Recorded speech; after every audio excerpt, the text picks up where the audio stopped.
Avant de démarrer cet épisode, je vous rappelle que pour montrer votre soutien au podcast, il vous suffit de vous y abonner via votre plateforme d'écoute préférée. Vous pouvez également nous laisser 5 étoiles et rejoindre Slice sur ses pages LinkedIn et Facebook. Bonjour à tous et bienvenue sur Slice, le podcast qui vous parle de l'entrepreneuriat. J'ai la chance d'être entourée quotidiennement par des gens tout à fait fascinants. Des hommes et des femmes, des entrepreneurs, des chefs d'entreprise qui se sont lancés avec la conviction d'avoir la bonne idée, la motivation, l'envie d'innover qui mèneront leurs entreprises et leurs équipes sur le chemin du succès. L'important c'est le voyage, semble-t-il, alors ce chemin, il m'intéresse beaucoup. Le résultat de ma curiosité, le voici, c'est Slice, le podcast. On parlera ici de réussite et d'échec, d'innovation, d'industrie, de création et de reprise d'entreprise, et au final, de la vie tout simplement. Bonne écoute.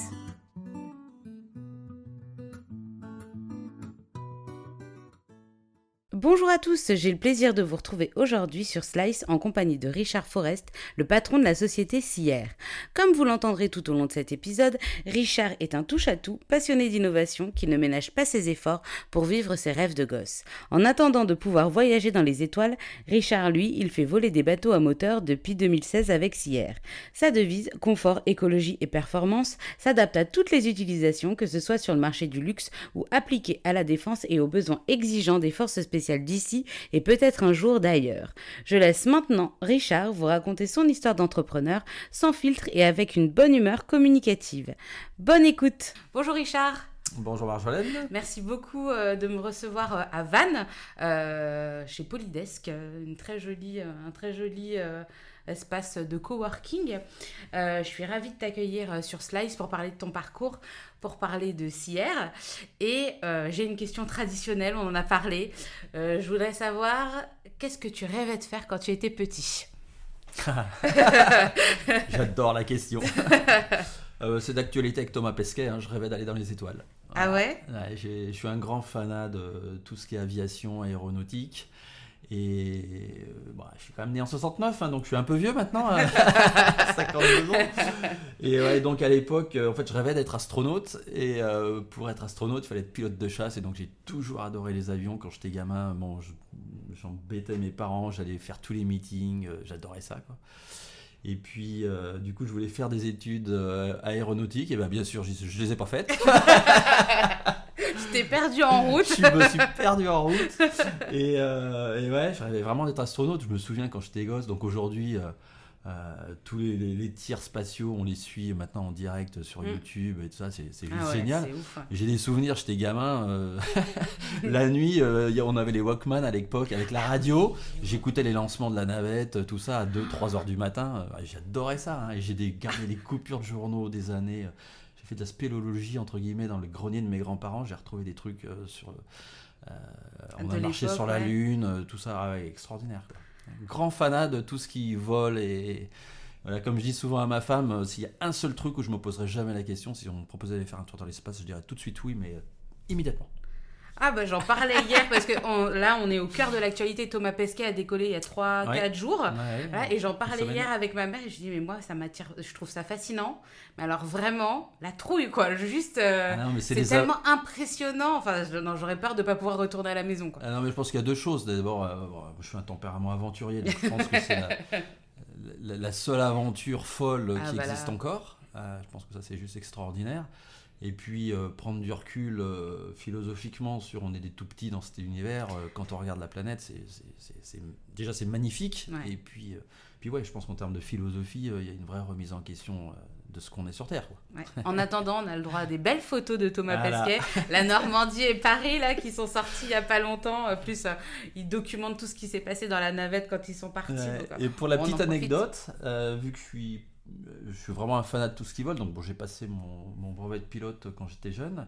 Ah ouais. Et pour mes 50 ans, je me paye un vol en avion de chasse.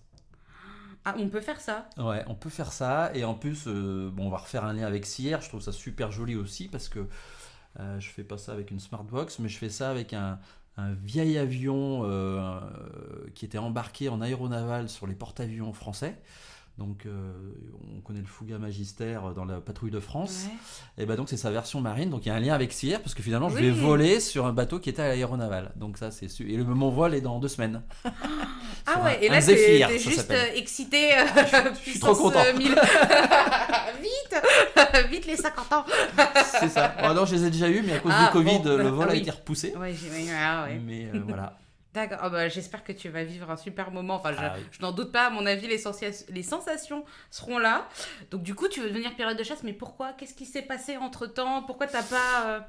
Donc, t'es à Lyon, toi. Toi, t'es lyonnais, moi, je suis faut le dire. lyonnais. Ouais. Entre-temps, problème de vue. Rapidement des lunettes. Et à l'époque, c'était rédhibitoire. Après, est-ce que j'avais aussi les capacités à faire des grandes écoles militaires pour devenir pilote de chasse ? Je ne sais pas, mais en tout cas, c'est vrai que l'histoire des lunettes, ça m'a vraiment brisé le truc. Et puis voilà, après, une passion, on peut toujours la vivre différemment. Oui, et donc, du coup, j'ai bifurqué. J'ai fait un bac E à l'époque. Alors, je ne sais absolument pas à quoi donc, ça c'était correspond. les bacs C maths, mais en plus, il y avait tout ce qui était dessin industriel, mécanique, robotique. Donc, en fait... ça fait vraiment vieux de dire ça, mais bon. Dans les années 85, du coup, j'ai commencé à faire beaucoup de techniques. Et donc, j'ai toujours eu ce côté hyper curieux. Mon père, on démontait des moteurs de voiture dans le garage. Voilà, j'adorais ça, j'adorais les techniques. Et ça, c'est vraiment un truc qui m'a toujours drivé tout au long de ma carrière pro. C'est la passion tout ce qui est compliqué. J'adore comprendre. Les mécanismes, la structure des choses. Tout. C'est pour ça que je suis un grand fan d'innovation, en fait. Je regarde tout ce qui se fait tout le temps. Donc, voilà. Et donc ça, du coup, j'ai même redoublé. En fait, j'ai demandé à redoubler ma première parce que j'étais pas pris dans le bon bac, en fait, parce que c'était un bac assez élitiste à l'époque. Ah, c'était pas à partir de la première mais j'étais pas pris pour aller dans ce bac-là, parce que j'étais dans une école un lycée assez sélectif. D'accord. À Lyon. À Lyon ? Aux Lazaristes. Et du coup, j'ai même demandé à redoubler pour pouvoir faire ce bac-là. S'il vous plaît, je vais m'améliorer, vous me prendrez dans un an. Voilà, et donc ensuite bac E, et ensuite je monte à Paris pour mes études, où comme tout bon provincial, je dis que je ferai que mes études et que je redescends tout de suite en province. Et c'est vrai que j'y suis resté que 25 ans. Et tu rentres dans quelle école à Paris ? Donc je fais EFRAY, une école avec prépa intégrée, électronique informatique. Et donc moi je choisis l'informatique, mais très très vite mon tempérament a pris le dessus, puisque j'ai pas fait que ça. C'est-à-dire que j'ai très vite... j'étais déjà un peu financier dans l'âme, je suis allé voir les banques pour faire des emprunts étudiants parce que ça coûtait pas cher. Oui. En termes de rendement, je gagnais de l'argent en plaçant le prêt que j'avais fait sur des fonds épargne logement. D'accord. Voilà, donc en fait je le savais pas, mais j'étais déjà un peu financier, et puis je crée une compète ski surf monoski qui est devenue une compète nationale. Donc je cherchais des sponsors tu vas trop vite, en là. parallèle de mes études d'ingénieur. T'es à Paris, donc comment tu crées une compète ? Donc là, t'es en plein milieu de tes études. Ouais. Comment tu crées une compète ski monoski Parce qu'avec 2-3 mecs un peu fous, tu te dis que il y a un truc super sympa à faire, parce que moi j'adore skier évidemment. Oui. Vu que je suis né sur des skis aux alentours de Lyon, j'y allais tous les week-ends. D'accord. Et donc on a créé une compète nationale ski surf monoski. Ça s'appelait les 3 glisses à l'époque. Les 3 glisses, d'accord. Ok. Et tout de suite gros succès. Donc c'est là où j'ai commencé à chercher de l'argent, en fait, chercher des sponsors. Commencer à faire du réseautage avec des maires, des députés pour organiser le truc. Voilà, et j'étais à l'école. Ok. Et en même temps, tu gérais cette compétition Ouais, on trouvait des sponsors, et puis ça a super bien marché. Ça a duré vachement longtemps, et depuis, je crois que c'est redevenu... ça a été repris dans le giron de la fédération de ski, et puis c'est devenu une compète. Après, je sais plus ce qu'on était devenu, mais j'ai fait ça. Ok, à c'est côté original. De ça, je participais à l'épreuve par 4 aussi, qui était une assoce... de catamaran, de course à Carnac. Le ski et la mer. Alors le ski, j'étais le fondateur président du club, et là l'épreuve par 4, j'étais juste membre bénévole pour la course. D'accord. À Carnac, donc. À Carnac, donc là voilà, les premiers liens sont là. Les premiers liens avec la Bretagne. Ouais. Et puis qu'est-ce que je faisais en parallèle aussi en parallèle, je m'étais trouvé un super job passionnant. Ouais. Je travaillais à la SAT, ça s'appelait, donc qui a été racheté par Sagem. D'accord. Et on faisait de l'optronique, et donc là je vais reboucler avec les forces spéciales d'aujourd'hui finalement, puisque j'ai travaillé sur le Rafale, l'avion de combat. Donc là, j'étais super content, moi qui Ah, bah l'avion, un passionné d'aéronautique. Et j'ai travaillé sur le détecteur de départ de missiles qui est sur l'empennage du Rafale.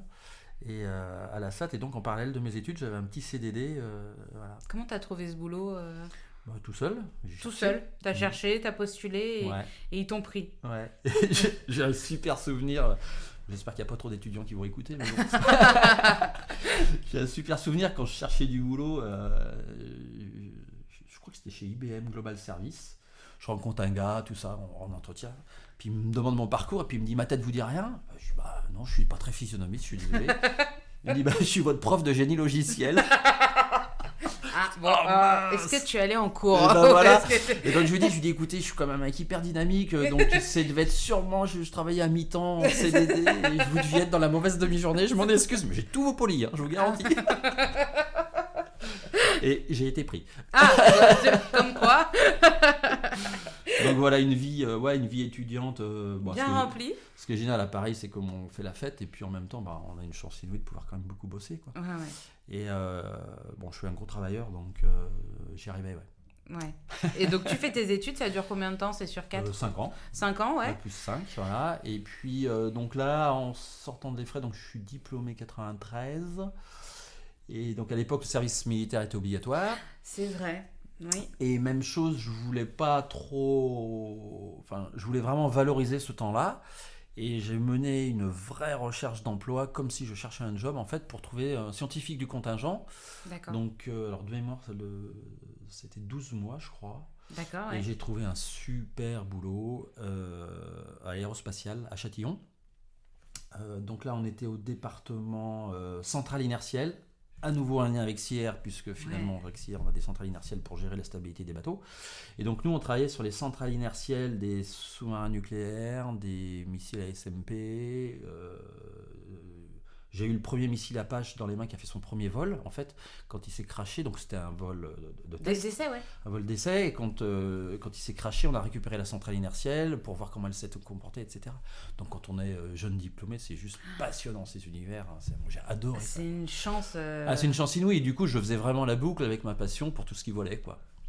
Donc 1 an d'un boulot vraiment extraordinaire. Et puis il faut partir à un moment donné. Et puis est-ce que t'étais un peu déçu ou est-ce que non, t'as songé? J'ai adoré ça.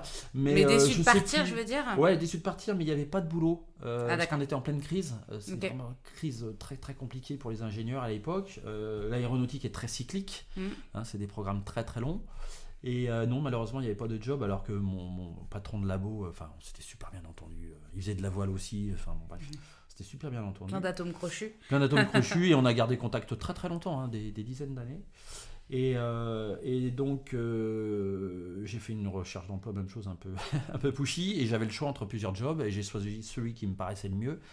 J'étais pris au centre de recherche d'Alcatel. Okay. Donc là à nouveau ma passion d'innovation était complètement assouvie. T'as quand même un peu de chance, non? Il y a un peu de chance là-dedans. Alors je pense que la chance ça se provoque, parce que si tu restes au fond de ton lit t'as pas de chance. Ouais. Si tu te bouges pas les fesses, t'as pas de chance. Donc la chance, je pense que ça fait plus que se provoquer. Rencontrer des gens importants, c'est pas que tu as de la chance, c'est que tu as activé ton réseau et que tu t'es bougé pour le faire. Voilà. Et tout ça, c'est beaucoup d'énergie en fait. Et donc je bosse au centre de recherche d'Alcatel et alors, c'est génial, quoi. T'es un jeune diplômé, t'as encore le lait qui coule du nez, quasiment. Et donc à l'époque France Télécom avait donc j'étais en informatique, j'étais diplômé d'informatique. France Télécom avait des énormes moyens et avait lancé, donc France Télécom était en retard sur des outils de supervision de télécom. D'accord. Et avait lancé 2 énormes Crash Project, un en Belgique je crois et donc un au centre de recherche Alcatel, et c'était 2 équipes de 50 personnes, c'était énorme. On avait 1 an et demi pour mettre au point des démonstrateurs d'outils de supervision de nouvelle génération. Et en fait, les gens aujourd'hui parlent d'objets connectés, on en faisait déjà à l'époque. Alors là, Alcatel. Donc là, Alcatel, on doit être en 95, je dirais, je pense. Ouais, 94, 96. Ouais, c'est ça, ouais. Et donc là, boulot, mais extraordinaire, quoi. Tu travailles avec les plus grands spécialistes. Moi, j'étais le plus jeune du truc. Et t'apprends. Ouais, c'est ça, tu pompes. Donc je faisais que de l'informatique, je faisais que du codage. Mais par contre, on travaillait déjà, nos travaux contribuaient déjà avec, ça s'appelait l'OMG à l'époque, l'Organisation mondiale de je sais plus quoi. Donc c'était les normes des objets connectés, mais au sens informatique. Et voilà, c'est passionnant, quoi. Dans les années 90, ouais. Mais là, il y a un truc qui tout de suite m'a vraiment déplu. Ça commence. C'est que mon tempérament se révélait d'entrepreneur. Et donc, c'est au moment où je crée la boîte de ma femme, d'ailleurs. Donc, j'avais un boulot le jour et un boulot la nuit. En même temps, vu comment était ta vie étudiante, tu pouvais pas rester juste sur un truc à faire dans la journée. Il fallait meubler, on va dire. C'est ça. Il fallait occuper mes nuits. Et Alcatel, en fait, c'était trop gros pour moi. Hein. Le groupe Alcatel, pour ceux qui connaissent pas, je sais pas, c'était peut-être 50 ou 100 000 personnes. Ouais. Groupe énorme. Ah oui.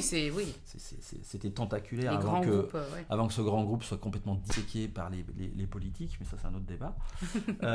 Et donc, c'est vrai que cette grande inertie de remplir un formulaire en 4 exemplaires pour commander une gomme et avoir ta gomme 3 mois après, bon, je caricature, mais c'est un peu ça. C'est un peu l'idée. Et donc, du coup, le projet se termine. En plus, c'est notre projet qui est retenu, donc c'était génial. Ah, bah là, oui. Mais bon, ça m'allait pas et j'ai cherché une toute petite boîte. Donc là, je me souviens encore, j'étais quand même un peu audacieux à l'époque, limite arrogant, je trouve. Avec le recul, c'est que pendant l'entretien, je me souviens que je dis au patron de l'époque, aujourd'hui vous êtes 6, je veux bien être le 7e parce que quand vous serez 150, je serai toujours à côté de vous. Et donc j'ai été pris et effectivement c'est ce qui s'est passé, c'est-à-dire que donc là j'ai commencé mon appétence à avoir du contact, à aimer parler, à aimer écouter les gens, résoudre des problèmes compliqués. Ça m'a amené à l'avant-vente, donc j'ai commencé à devenir ingénieur avant-vente dans cette toute petite société. Qui s'appelait comment ? Pacte Novation, qui existe toujours. Ouais. Et j'étais c'était génial, quoi, parce qu'on vendait des trucs hyper compliqués. Et ma plus belle vente, j'en suis super fier, c'est que j'ai réussi. Encore maintenant, après tout ce que tu as fait par la suite. Ouais, je suis super fier d'avoir fait cette vente. C'était un outil de démantèlement en 3D d'équipements nucléaires. Alors, démantèlement en 3D, d'accord. D'équipements nucléaires, donc les centrales nucléaires ont besoin de démanteler des équipements. Oui. Et donc, il faut manipuler ça dans des... On voit les bocals avec les gants, là. Enfin, aujourd'hui, avec le Covid, on voit bien ce que c'est. On connaît, voilà. On visualise. Et donc l'idée, c'est qu'il fallait faire des outils en 3 dimensions pour essayer de simuler les démantèlements dans le nucléaire. D'accord. Et donc c'est un produit hyper compliqué. Donc c'est une boîte qui faisait du réseau de neurones, intelligence artificielle, ce genre de trucs, quoi. Ah oui, c'était dans les années 2000, ouais. Donc là, on doit être en 98, je dirais, peut-être. Ouais. Et voilà, et je gagne. On n'était plus que 2 compétiteurs, et j'étais content d'avoir gagné contre Dassault Systèmes, quand même. Ah oui, oui, c'est nous qui avons gagné félicitations. Donc bref, chez Pacte Novation, je fais donc on monte on monte la boîte à un peu plus de 100 personnes, à 2, avec mon DIRCO. T'avais des parts dans cette société ou non? Non, alors je m'occupais notamment du Grand Ouest parce que j'avais dit que j'adorais l'Atlantique comme zone géographique, et donc j'avais en charge, on avait EDF à Nantes qui s'occupait des fonds de pension, des retraites, pardon. C'est vieux ça. Des retraites pour les gens d'EDF, et donc on avait mis en place un réseau de neurones pour, je sais plus quel était le principe, mais c'était d'optimiser justement les calculs, voilà, et donc c'était du réseau de neurones d'intelligence artificielle. D'accord.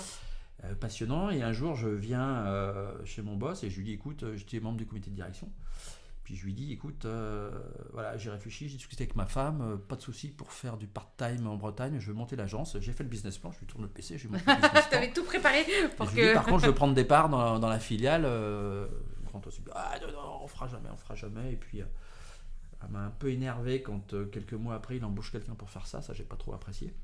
Ok. Et puis voilà, donc la grosse déception. Et puis moi qui suis un fanat d'aviation, on travaillait pour les salles des marchés. J'avais bossé pour les salles des marchés. Crédit Agricole, Société Générale, tout ça. Et puis dans les salles des marchés, donc on fait du développement informatique pour du trading temps réel pour les traders. Et ils nous disaient, ouais, on fait du temps réel. Je leur disais, mais non, c'est dans les avions de combat qu'on fait du temps réel. Le bus informatique, le réseau, par exemple, du Rafale ou des avions de combat, ça pédale. Je dis, là, c'est du temps réel. Et on en parle à mon ancien boss, on lui dit, ouais, il faudrait amener la technologie du temps réel informatique embarquée aéronautique dans les salles des marchés, parce que ils sont aux millisecondes, alors que dans les avions, c'est à la nanoseconde. Et non, bon, ok. Et puis au bout d'un moment, voilà, déception de l'histoire de Nantes, ça aussi, on n'était pas trop écouté à notre board. Puis vous étiez plus peut-être sur la même longueur d'onde, du coup. Voilà, c'est ça. Ouais. Et donc questionnement métaphysique, et donc là du coup on part avec Pierre et on crée Anéo, cabinet de conseil. Donc on doit le créer, je sais pas, 2000. Ouais, je crois que c'est en 2000. On crée Anéo et donc cabinet de conseil et donc même chose, toujours orienté high-tech, innovation et donc notre fameuse idée de temps réel embarqué dans les avions qu'on pourrait transposer en salle de marché. Au bout d'un an, on réussit à négocier une exclusivité monde avec la Société Générale où on leur mettait au point un système qui permettait d'analyser en temps réel les ordres de bourse qui sont passés au sein de la banque pour faire deux choses. Quand le marché boursier tâtonne, essayer d'en profiter pour passer plus de trades que les autres. Et inversement, quand le marché s'emballe, lever le pied et dire stop, arrêtons de faire du trading automatique. Parce que c'est des gens qui font des millions de trades à la seconde. Et donc gagner 0,01 centime fois des millions, ça fait vite. Ça fait des millions. beaucoup, Donc je pense qu'on a juste fait notre plus mauvaise négociation commerciale de notre vie, parce que je pense que si on avait indicé l'argent qu'on leur a fait gagner, aujourd'hui j'aurais pas besoin de chercher des investisseurs, j'aurais les millions moi-même. Mais c'est pas grave, c'est une super expérience. Donc voilà, on crée Anéo et puis voilà, je suis numéro 2, je suis pas numéro 1. D'accord. Et pendant ce temps, tu en as parlé, la boîte de ta femme, Passion des Jardins, c'est ça ? C'est ça. Continue, parce que tu as dit que tu l'as montée donc pendant tes nuits, quand tu étais, parce que tu cours trop vite, pendant que tu étais chez Alcatel. Et du coup, cette boîte, cette société... Ma femme avait de l'or dans les mains, parce qu'elle a un énorme respect du client, ce qui est dans le service, je pense, une des valeurs essentielles, et une amoureuse de son métier de paysagiste. Ouais. Et elle s'était fait recruter par une patronne qui était très centrée fleurs et pas du tout jardin. Le jardin rapportant moins de marge, ça n'intéressait pas trop. Et au bout d'un an, elle bossait au Bristol, au Palace. Ah oui. Le Bristol. Sympa. Et au bout d'un an, je lui dis mais arrête de bosser pour les autres parce qu'elle se fout, elle s'en moque. Elle fait ça pour compléter son truc, mais fais-le toi-même. Et du coup, on a monté la boîte comme ça. Et Passion des Jardins est devenu le leader parisien des palaces en termes de jardin et déco de Noël, puisque elle avait le Bristol, le Plaza Athénée. Elle a eu le contrat du Crillon, mais c'était juste la semaine avant la mort de Lady Diana. D'accord. Donc Dodi Al-Fayed a arrêté le contrat tout de suite. Mais sinon, elle aurait eu le Crillon aussi. Elle avait Shangri-La. Ah oui. Elle a été élue le plus beau Shangri-La du monde en termes de décoration de Noël. Donc voilà, elle avait de l'or dans les mains. Et donc du coup, elle avait sa petite boîte et donc moi je la gérais. Donc au début, je faisais les devis la nuit, elle se levait à 3h du mat, moi je devais me coucher à 2h. On se croisait, c'était vraiment sympa. et voilà, et donc en parallèle, je faisais ça, donc toujours en transparence avec mes employeurs, hein, évidemment, parce que je suis quelqu'un de hyper transparent. Et d'ailleurs, ça me joue des tours, ça, des fois, parce que je suis un peu spontané et des fois un peu cash. Donc, des fois, en termes de management, ça me cause des petits soucis, mais bon, je suis comme ça. Et donc, chez Anéo, on fait ça. Et puis en 2000, combien ? Donc là, on doit être en 2012, ouais. Donc, je m'ennuie vraiment beaucoup. Projet de vie de famille avec mon épouse, de revenir en Bretagne parce qu'on adore la région. Mm-hmm. Et donc chaque année, on loue dans différents endroits pour voir où est-ce qu'on atterrirait avec les enfants. Et un jour, on loue à l'île aux Moines, pour faire découvrir la voile aux enfants. Et là, je prends des dépliants au syndicat de tourisme. Et je tombe sur 3 dépliants. Il y en a un marqué Anne Cazeneuve, route du Rhum. Je dis à Dany, attends, faire ça, quoi. C'est mythique. Une femme skipper, c'est un métier de mec, donc une femme skipper, c'est génial. Donc moi, je suis très attaché. Je trouve qu'il n'y a pas assez de femmes dans les entreprises, tant dans les comités de direction que même à la direction générale. Donc je suis très très sensible à ça, et vu mon épouse notamment. Et donc je lui dis on la contacte. Donc on contacte Anne, on fait nos sorties, tout ça, et puis elle m'explique son parcours route du Rhum. Donc je lui dis écoute, j'ai une grosse boîte à Néo, mais je suis pas le patron, je suis que le numéro 2, donc je sais pas si je peux te sponsoriser pour la route du Rhum. T'étais actionnaire oui, minoritaire. Mais j'étais actionnaire minoritaire et puis j'étais le directeur général, mais pas le PDG. Quoi. D'accord, ok. Et donc je pouvais pas prendre une décision à la place des autres. Je lui dis par contre, avec la petite boîte de ma femme, avec Passion des Jardins, c'est sûr, on fera un geste, ton histoire est passionnante, et puis il y a des valeurs qui me font écho. Qui me touchent, qui me touchent. Et voilà, et puis je lui dis, tu sais, je lance un chiffre au hasard, hein. Je lui dis, tu sais, si j'arrive à sortir quelque chose d'un Néo, ça sera peut-être 50 000 €, mais pas plus, quoi. C'est déjà une somme, comme mais tu pour me une disais, route pour de la route du Rhum, Rhum, c'est faut pas plutôt, beaucoup. 200-300 000, généralement, pour avoir un bateau gagnant dans sa catégorie. Bon, bref.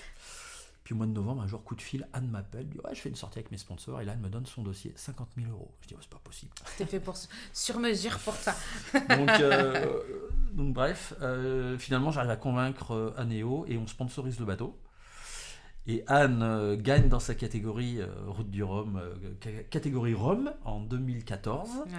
Alors, l'histoire est juste phénoménale parce que du coup, comme c'était une femme, c'était l'année de ses 50 ans. Elle a fait plus de route du Rhum que c'est la seule femme à avoir fait autant de route du Rhum en fait. Et D'accord. Personne ne le sait, même Florence Artaud n'a pas fait autant. Et elle a 50 ans et elle gagne. Et en plus, il y avait une histoire dramatique que peu de gens ont su, c'est qu'elle a eu un cancer 4 mois avant, elle a eu la chimio opérée. Le chirurgien lui avait dit Anne, si vous arrivez à faire du jogging au mois de novembre, vous serez contente. Bah non.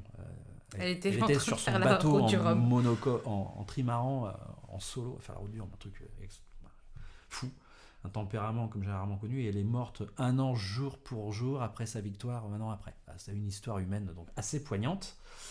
Même chaque fois que j'en reparle, même des années après, ça me fait toujours des frissons. Ouais. Et donc du coup, plein de skippers appellent Anéo en disant attends, une boîte qui a sponsorisé un bateau gagnant, il doit avoir des millions de dollars à mettre. Ils ont mis 50 millions. Et en fait, on n'avait mis que 50 millions. Et donc un jour, un type m'appelle, donc c'est Bertrand. Et il cherchait 1,5 million. Bertrand comment ? Castelnerac, donc avec qui on a créé SIR.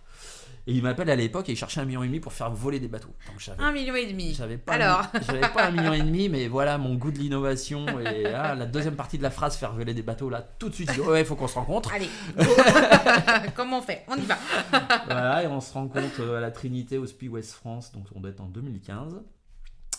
Et là, je lui dis, bon, écoute, c'est pas un problème d'argent, hein, c'est un problème technique ton truc, parce que le foil c'est centenaire, donc voilà, c'est plus un problème de techno qu'on connaît. Et voilà, c'est juste qu'il faut la voir différemment. Et puis moi, je suis entrepreneur, donc la voile c'est bien, mais quand tu regardes dans un port, là où il y a le plus de volume, c'est le bateau à moteur. Donc moi, ton histoire, elle m'intéresse si on la prend sous un angle technique et pas chercher du sponsor, et puis si on la prend sous un angle business, donc là où il y aura du marché, ce sera le bateau à moteur. Voilà. Okay. Et SIR est né comme ça. D'accord. Et t'es toujours chez Anéo. Je suis toujours chez Anéo et en fait c'est grâce chez Passion des Jardins. Voilà. Et alors non, Passion des Jardins, on venait de vendre. J'avais enfin réussi à convaincre ma femme pour le projet de vie en Bretagne. J'avais réussi à convaincre de vendre la boîte. Donc on venait de vendre la boîte. Et donc on avait plutôt un projet 2018-2020 en fait, la Bretagne. Et finalement ça s'est fait en 2016. D'accord, on prend les enfants. Je sais pas, t'as combien d'enfants ? On a 3 enfants. On prend les enfants sous le bras et hop, on y va. Donc moi je débute plutôt pour faire coïncider avec la rentrée scolaire de septembre pour les enfants. Et donc moi je débute plutôt avec plein d'allers-retours pendant 6 mois. Mais voilà quoi. Donc ça débute en 2016 hier.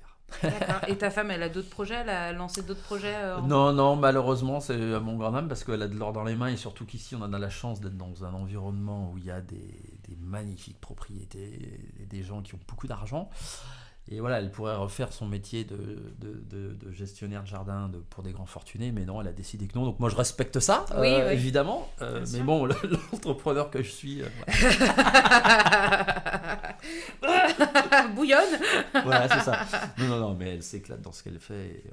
D'accord. Okay. La vie ici est juste extraordinairement géniale, quoi. On est au bord du golfe du Morbihan. Oui, j'ai visité un petit peu hier. J'en ai eu plein les yeux. C'était c'est tellement beau. Bon, bref. Donc, SIR, vous voyez à la Trinité. Donc, pas très loin d'ici. Ouais, pas très loin d'ici. Et en fait, donc l'écosystème, la Sailing Valley, comme on dit ici, est quand même beaucoup à Lorient. Oui.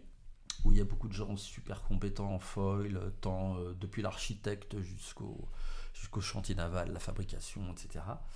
Et puis Lorient est hyper dynamique sur tout ce qui est innovation au niveau des foils. Donc du coup, on crée la boîte et on l'installe à Lorient. Donc moi par contre, comme je savais que je ferais beaucoup d'allers-retours à Paris et que quand même... Madame avait quand même une petite préférence pour le golfe du Morbihan, donc nous en fait on s'installe à Arradon et donc je fais l'aller-retour, bon pas tous les jours parce que quand on est chef d'entreprise on a beaucoup de rendez-vous un peu partout, mais en moyenne je suis au moins 3 fois par semaine à Lorient, voilà. Donc, d'accord. Puis le reste, par exemple ici chez Polydesk, souvent je m'isole pour faire du télétravail ou être au calme, et puis voilà, puis après tous mes investisseurs, je les rencontre à Paris, ailleurs. Avant le Covid j'étais beaucoup dans les avions. Voyager un peu partout, voilà. Et donc ça commence comment ? Donc vous prenez la décision à la Trinité de faire quelque chose, de développer la fonction vol, parce que tu parles pas de développer du vol, tu parles toujours de développer la fonction vol. J'ai une vision très différente.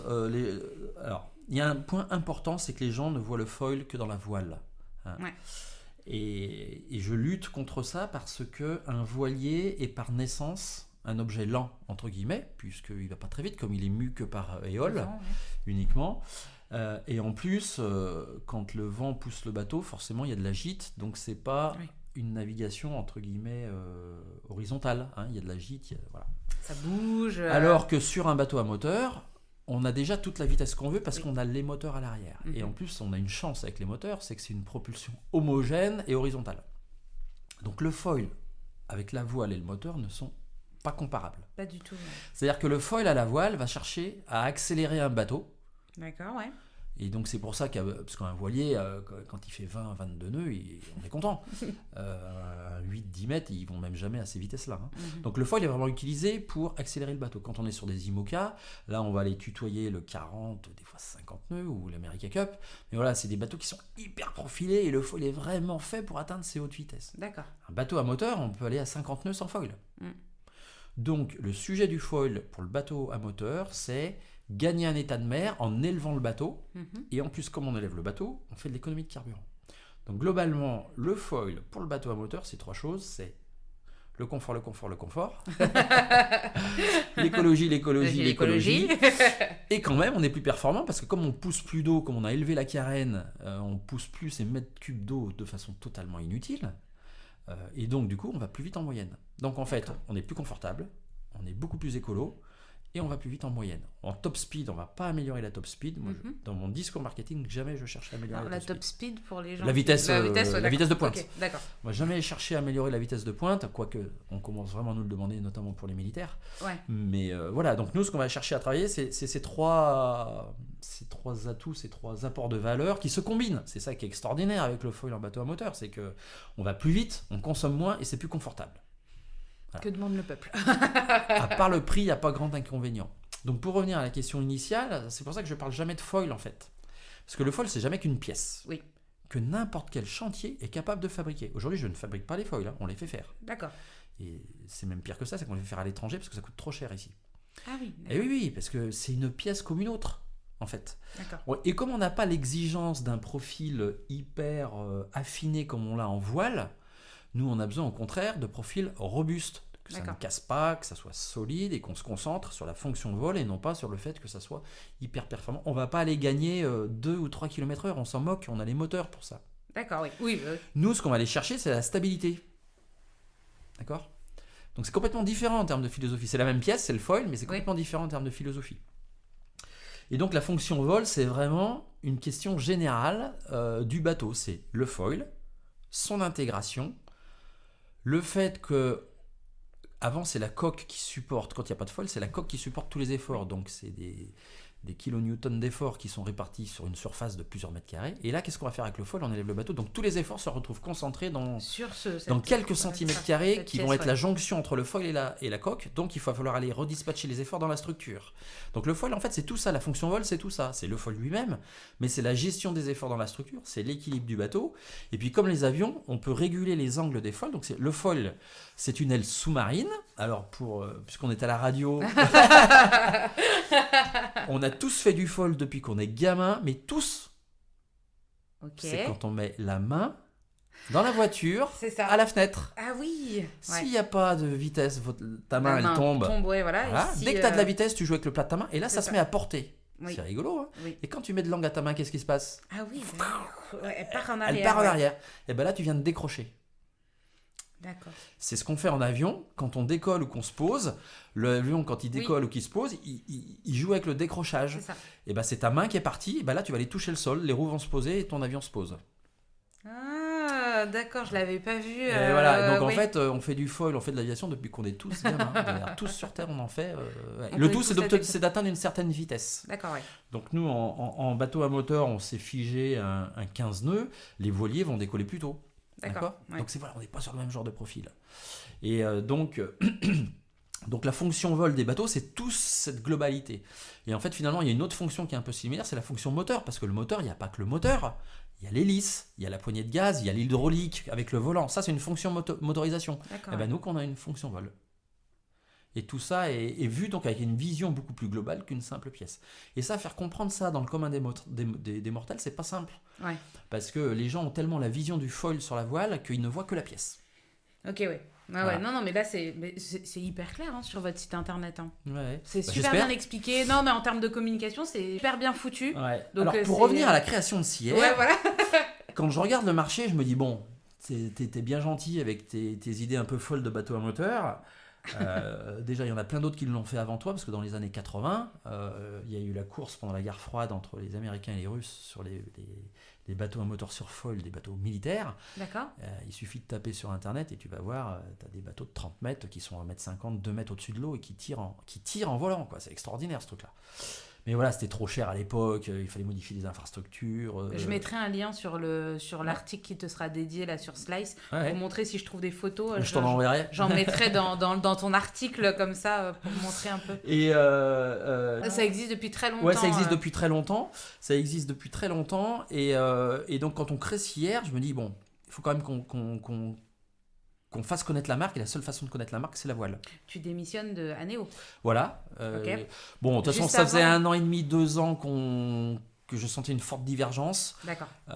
Simplement, à l'époque, j'étais trop jeune pour prendre le leadership, et puis j'étais sous l'influence, entre guillemets, de quelqu'un de plus âgé, de plus charismatique que moi. Et j'ai eu du mal à me révéler parce que je me faisais étouffer. Et c'est arrivé au fur et à mesure. Je ne vais pas m'apesantir sur un certain nombre de choses, mais... je pense que j'ai fait chez Anéo un certain nombre de choses qui font que la boîte existe toujours. Mais bon, ça, après, c'est un autre débat, là où on n'est pas d'accord. Et j'avais dans mon board des patrons du CAC 40, parce que la boîte avait failli être foutue par terre pour d'autres raisons. Et donc, il a fallu aller rechercher de l'argent, etc. C'est une grosse boîte, vous étiez 200 personnes. Ouais, on était 200 quand je suis parti. Donc, on l'avait mené de 0 à 200. Donc je savais comment... Donc t'avais déjà fait un peu tes armes, quoi. Là, t'étais prêt pour te lancer. Et puis moi, je suis plus un homme de marge, une culture de marge et de rentabilité, alors que mon associé était plus un homme de volume et chercheur fou, quoi. Oui, donc divergence. Divergence. Donc, et j'avais préparé ma sortie puisque j'avais embauché un second avec en tête le fait de préparer ma sortie. Je l'avais embauché 2 ans avant et je suis toujours en contact avec Christophe qui a pris ma succession et qui est devenu le DG de la boîte. Donc tant mieux, quoi. Donc du coup, je suis super content parce que la boîte est toujours là et que ça continue à bien marcher. Donc ça, c'est bien. Et donc quand je crée Sierre, donc je me dis voilà, c'est le bateau à moteur, ma vision. Mais par contre, ça ne marchera pas si je l'annonce comme ça. Donc, qu'est-ce qui marche bien? C'est le foil pour la voile. D'accord. Et donc, moi, j'ai dit en interne chez Sierre, j'ai dit, les gars, ça ne va pas vous plaire parce que vous êtes tous des amoureux de la voile, mais je vais vous interdire d'aller en course et on va vraiment faire voler les bateaux. Et c'est ce qu'on a fait. On a fait une première mondiale. On a été la seule boîte avant l'America Cup. L'America Cup, aujourd'hui, sont magnifiques les vidéos qu'on voit, là, où les bateaux sont bien. Ça me fait rêver ce truc-là. Mais à l'époque, nous, on a fait ça au grand large. D'accord. Aujourd'hui, le 747 de Sierre, le mini 747 de Sierre, est le seul monocoque à avoir volé en 2016 au large. C'est le seul et unique au monde. Voilà, un bateau hauturier. Et nous, on faisait du 22 nœuds établi pendant 1 heure, 1 mètre au-dessus de l'eau, alors que c'est un bateau qui va, quand il va à 15 nœuds, on est super content. Donc, on avait amélioré de plus de 50% la performance de vitesse. Et donc, du coup, la marque s'est tout de suite fait énormément. J'étais moi-même surpris par la puissance qu'a pris la marque Sierre sur les réseaux sociaux et worldwide. C'est une grande fierté. Alors aujourd'hui, c'est une super fierté. Alors aujourd'hui, moi j'ai une forte déception parce que je pense que dans la course au large, on pourrait amener vraiment beaucoup de choses. Faire encore plus de... On fait des choses super compliquées en bateau à moteur, mais il y a une espèce de rivalité entre le bateau à moteur et le bateau à voile. Donc ça, moi je trouve c'est un peu dommage. Le bateau à voile, on te dit que c'est les vrais marins qui... c'est ça. Alors que moi je suis pas du tout en opposition. Je pense que comme je suis un mec hyper ouvert en innovation, il y a un super schéma que je pourrais t'envoyer que j'adore, c'est un nuage de points. Tu vois un nuage de points et tu vois le même nuage de points avec des lignes différentes. Il y en a un, c'est une espèce d'arborescence et puis l'autre c'est un chat. D'accord. Donc en fait, l'innovation c'est juste à partir du même point, d'un même nuage de points, tu fais des images différentes suivant que comment tu prends le problème. Je donne un peu des cours d'innovation et d'entreprise. J'adore l'exemple du lampadaire. On est tous dans une zone de confort, un lampadaire il t'éclaire bien, t'es bien sous la lumière, tu vois très bien, t'es super content, mais sauf que ta lumière elle fait peut-être, que je dis n'importe quoi, que 50 watts, mais à côté t'as peut-être un lampadaire qui fait 300 watts, mais tu vas jamais le voir parce que t'es tellement bien dans tes 50 watts. Il faut juste accepter d'aller dans l'ombre. Bouger un petit peu. Voilà. Et le problème de l'innovation, c'est le management, c'est l'ouverture d'esprit. Voilà. Et ça, c'est ça qui est le plus difficile aujourd'hui. Aujourd'hui en interne, t'as pas idée comme je lutte, on n'est que 12. Mais c'est d'une complexité folle en management au quotidien, quoi. Donc vous avez commencé à 2 Alors, non, pas à 2, parce que tout de suite, techniquement, il fallait déjà du monde, etc. Globalement, moi, j'y connais rien. Je suis pas du tout un technique du marin. Non, mais j'en parle bien parce que j'ai ma culture aéronautique et c'est super simple pour moi, parce que tout de suite, je me projette. Je fais l'association entre l'aéronautique et le foil. Mais je suis pas du tout un bon technique, voilà. Par contre, je m'approprie tous les trucs, je suis sans arrêt dans l'atelier, j'adore ça. Non, il fallait tout de suite des gens hyper pointus en bateau. Sur quel type de métier t'as recruté ? Architecture navale. Architecture navale, spécialiste du foil. Donc Bertrand était un des premiers Français à voler en GC32, donc catamaran de sport à foil.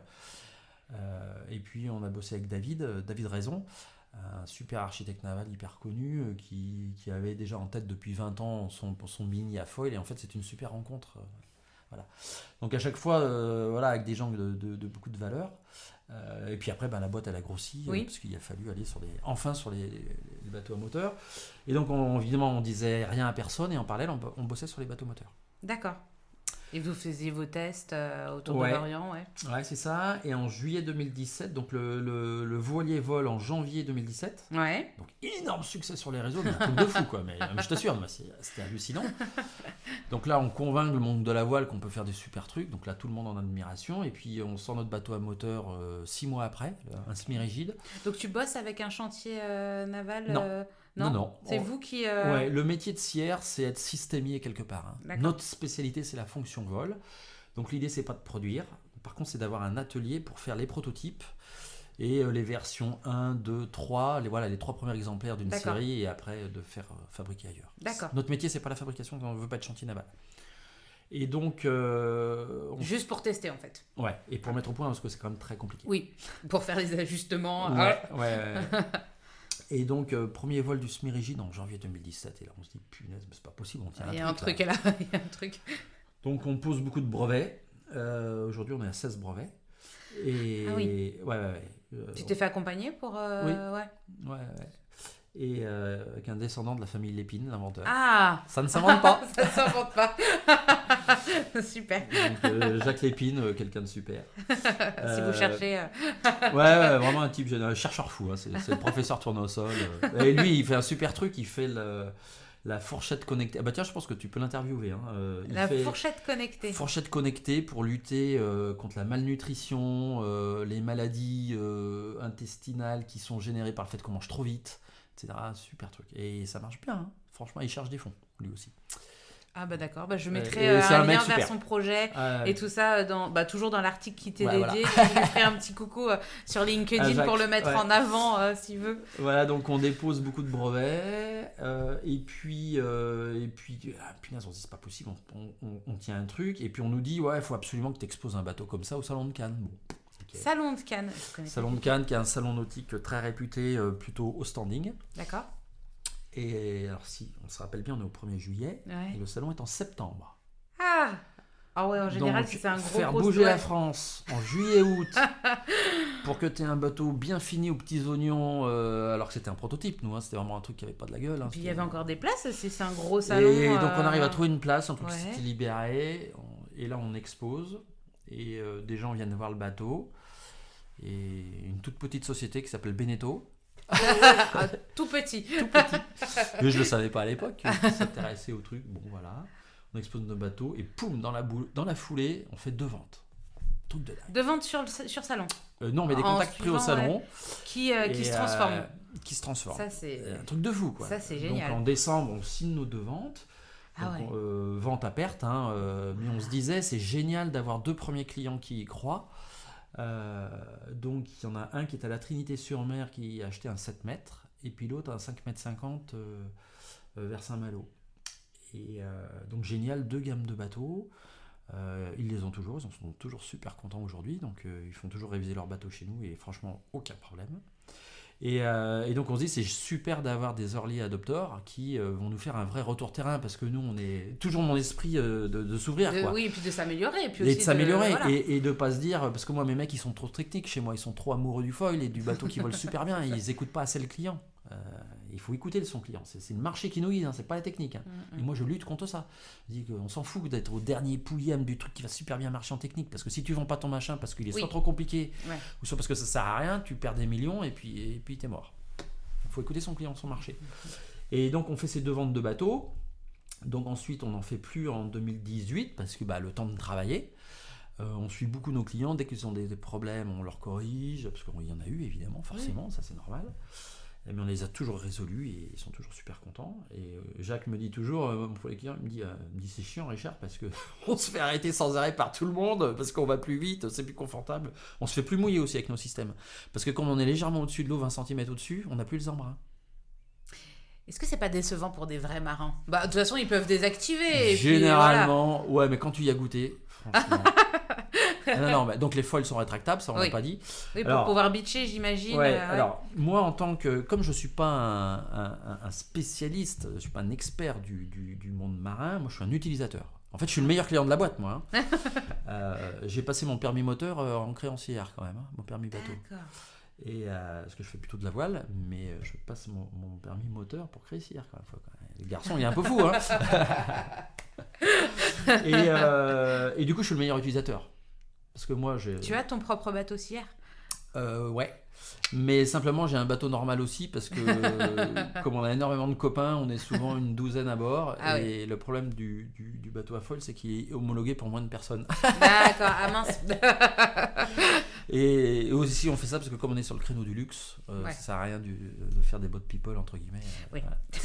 Donc 3 choses, c'est sécurité, simplicité. Et puis le côté confort, après green, etc. Mais c'est sécurité, simplicité. Donc globalement, il y a 2 boutons. Ah oui, c'est d'accord. C'est un bouton, je monte ou je baisse mes foils, donc j'active ou pas le système. Et le deuxième bouton, c'est j'active ou pas le système automatique de stabilisation du navire. C'est tout. Ah, ça doit être trop bien. Ça doit être trop bien. C'est trop bien. Non, mais je me souviens, tu m'avais envoyé des photos où tu vois les gens, ils sont tout tranquillement installés dans le bateau. Et tu le vois sur notre chaîne YouTube, on a un comparatif, on a mis 2 bateaux côte à côte, dans la même mer donc, et tu vois la différence de comportement d'assiette du bateau, c'est juste bluffant, quoi. C'est juste bluffant. Ok, donc en 2020, tu fais pas de vente. Donc on fait pas de vente, vous donc on améliore sur les systèmes, améliorez, et où les choses donc commencent, c'est en 2019 où on commence à avoir des commandes. Donc là on signe avec Beneteau. Oui. À l'époque, avec Patrick Tableau, je sais pas s'il écoutera, mais en tout cas, c'est super génial ce projet, extraordinaire. Alors toi t'es tout petit, tu crées ici hier, t'es 10 personnes, tu dis attends, t'as le leader mondial qui vient te voir. J'en rêvais, mais pas. C'est trop tôt là. Mais tu vas pas dire non à ce prestige-là. Et le CEO à l'époque, Hervé Gastinel, que je connaissais pas, était quelqu'un, même chose, super innovant, amoureux des bateaux, lui, depuis son plus jeune âge. Et il se projetait vraiment. Il disait, de toute façon, le foil, c'est sûr que. Éric Tabarly a dit en 87, un jour, tous les bateaux voleront. Donc j'utilise souvent cette phrase-là en citant Éric Tabarly. Et Hervé pensait pareil, en fait. Et donc l'idée c'était de faire un bateau à moteur de 10 mètres ensemble. Et là un projet de malade. On l'a fait en 9 mois. En 9 mois on est parti de la feuille blanche. 9 mois après le bateau de 10 mètres volait à la mise à l'eau. Et avec des super comportements. Et donc là ça a été un super projet parce que je lutte aujourd'hui contre le fait de mettre des foils sur des bateaux, même si c'est ce que Sierre a fait jusqu'à aujourd'hui. On met des foils sur des bateaux qui existent et je lutte auprès de mes clients pour leur dire mais non, il faut dessiner des bateaux volants parce que la carène n'est plus la même. Oui. On n'a plus besoin de naviguer en archimédien parce que même si on a un problème, c'est pas grave, le foil est toujours là pour stabiliser même si on ne vole pas. Donc on n'a pas besoin d'avoir des carènes hyper performantes et donc du coup on peut même changer l'aménagement intérieur du bateau. Okay. Et puis du coup on peut imaginer des lignes super osées, du design, enfin on peut tout changer en fait, on peut bouleverser le monde du nautisme quoi. Mais c'est trop tôt parce qu'il faut accompagner, il faut faire de l'accompagnement manchon. Mais voilà, en tout cas Hervé Gastinel il pense que c'est possible et donc du coup on fait ce projet là en 9 mois. Et donc là on avait vraiment dessiné un bateau volant. Donc ça c'était un super projet. Et donc voilà, ça c'est Beneteau. Et entre-temps, qu'est-ce qui se passe ? J'adhère au GICAN. Ouais. Le groupement des industries navales. Voilà, des industries navales qui a quand même une grosse coloration militaire. Oui. Et puis, moi, par mon passé quand même militaire, je suis très attaché. Je suis quand même très attaché à mon pays et voilà, j'ai cette fibre patriotique plutôt. Patriotique, c'est quand même différent. Oui. Attention aux amalgames. Attention. On va faire politique. Que penses-tu de la lettre des généraux ? et en plus, on a la chance d'être à Lorient à côté des forces spéciales. Ouais. Et c'est donc, comme ça que le lien se fait. Et tout ça mis bout à bout, on les voit souvent s'entraîner. Nous, on sort tous les jours, par tout temps, été comme hiver. Et un jour, il regarde un peu du coin de l'œil. C'est quoi ton bateau? Tiens, monte à bord. Oh, c'est rigolo ton truc. Poum, poum, poum. Ah ouais, c'est marrant, c'est surprenant. Poum, nous, on monte sur leur semi-rigide d'assaut. Et voilà. Et en fait, l'histoire commence comme ça. Juste une rencontre comme ça en mer. Et puis entre-temps, on me dit ouais, tiens, faut que tu concours au cercle de l'Arbalète. Tout ça, c'est un concours d'innovation pour toutes les boîtes, quelles que soient les armes, quels que soient les pays. Alors que le cercle de l'Arbalète, c'est une association qui est spécialisée dans tout ce qui peut être matériel utile pour les forces spéciales. Pour les auditeurs qui connaîtraient pas, voilà. Que je connaissais pas. D'accord. Et je rencontre Isabelle Potier, une femme extraordinaire, Isabelle, et on se rencontre à Paris, et je lui fais essayer le bateau, on faisait des essais sur la Seine. Ah ouais. Et elle me dit, mais Richard, il faut absolument concourir au cercle de l'Arbalète, il y a un concours d'innovation, il faut absolument le faire. C'est dans le cadre du Sofins ? Ouais, dans le cadre du Sofins. Donc le Sofins, c'est le salon du cercle de l'Arbalète pour, en fait, c'est un salon utilisateur. C'est les utilisateurs des forces spéciales qui viennent visiter, puis les entreprises qui présentent leurs dernières innovations. Voilà. C'est ça. Et donc Isabelle me dit ça, et je lui dis, vous savez Isabelle, c'est pas possible parce que le cercle de l'Arbalète m'a dit que j'étais trop avancé dans mes contacts et que c'est pas la peine. Elle m'a dit, mais si, il faut le faire. Tu obéis à Isabelle quand elle te dit quelque chose. Ouais, et puis donc, voilà, on fait le truc. L'annuaire était déjà imprimé, hein, donc on rentre, mais vraiment en fin de concours, quoi. Et Sierre n'était pas dans l'annuaire, donc elle avait fait une petite feuille volante à 5, c'est celle qu'on remarque le plus. Qui était rajoutée dans le petit annuaire. On concourt, et Sierre gagne le concours. Oui, et je crois qu'il y avait Non, il n'y avait pas deux. Il y avait à l'époque, il y a eu 250 candidatures, je crois, de dossiers. Donc il y a la bactériologie, la balistique, la cybersécurité. Il y a tout, quoi. Et c'est nous, les drones, tout. Et c'est Sierre qui gagne le concours. Et l'amiral Isnard, qui à l'époque était le président, pas le président, pardon, le patron du COS, donc du commandement des opérations spéciales, me remet le prix et me serre la main et me dit, Monsieur Forest, on se reverra. Okay. Moi, pas très habitué de toutes ces hiérarchies, de ces process militaires, je ne savais pas trop ce que ça voulait dire. Mais en fait, j'avais une chance encore inouïe, c'est que... Alors là, c'est de la vraie chance, là, pour le coup, puisque le fait d'avoir un amiral patron du COS, enfin vice-amiral, mais d'avoir un amiral patron du COS, du coup, il avait le pied marin, il s'est immédiatement projeté, parce que lui-même a été en opération. Donc ça, là pour le coup, ça c'est de la vraie chance, parce que ça aurait pu être quelqu'un qui était totalement ça aurait pu être un étranger à... Ça aurait pu être un militaire ou un militaire de terre ou un militaire de aérien, de l'air. Et là, on a eu de la chance, c'est qu'à ce moment-là, le COS était piloté par un marin. De la marine, Donc ça, c'est un vrai coup de chance. Et du coup, sans le savoir, on faisait une super opération de lobbying qui se faisait par le haut avec le commandement général des opérations spéciales et par le bas avec les gens terrain. Parce qu'on ne peut pas convaincre un état-major si on n'a pas les gens terrain. C'est ça. Et inversement, on ne peut pas convaincre les gens terrain si ils vont peut-être pas arriver à faire remonter le projet si l'état-major n'est pas non plus enclin à oser la chose. N'est pas convaincu aussi que ça peut être... Exactement. Et donc là, du coup, c'est un alignement des planètes assez fort où il y a le top management des opérations spéciales qui me voit et qui me dit on se reverra un jour. Et puis les militaires qui disent c'est quand même rigolo ton truc. Voilà. Et donc du coup, on fait des essais, je sais pas, ça a peut-être duré 1 an, facile. Plein de pilotes de forces spéciales, que ce soit le commando au Pontchardier, que ce soit Hubert dans le sud à Toulon, qui ont essayé des bateaux aussi. Mais on ne le savait pas, en fait, il y avait des rapports qui circulaient sur nous au sein de la DGA, avec le CEPN, le centre de la prospective navale, avec le COS, mais tout ça on ne savait pas. Ouais.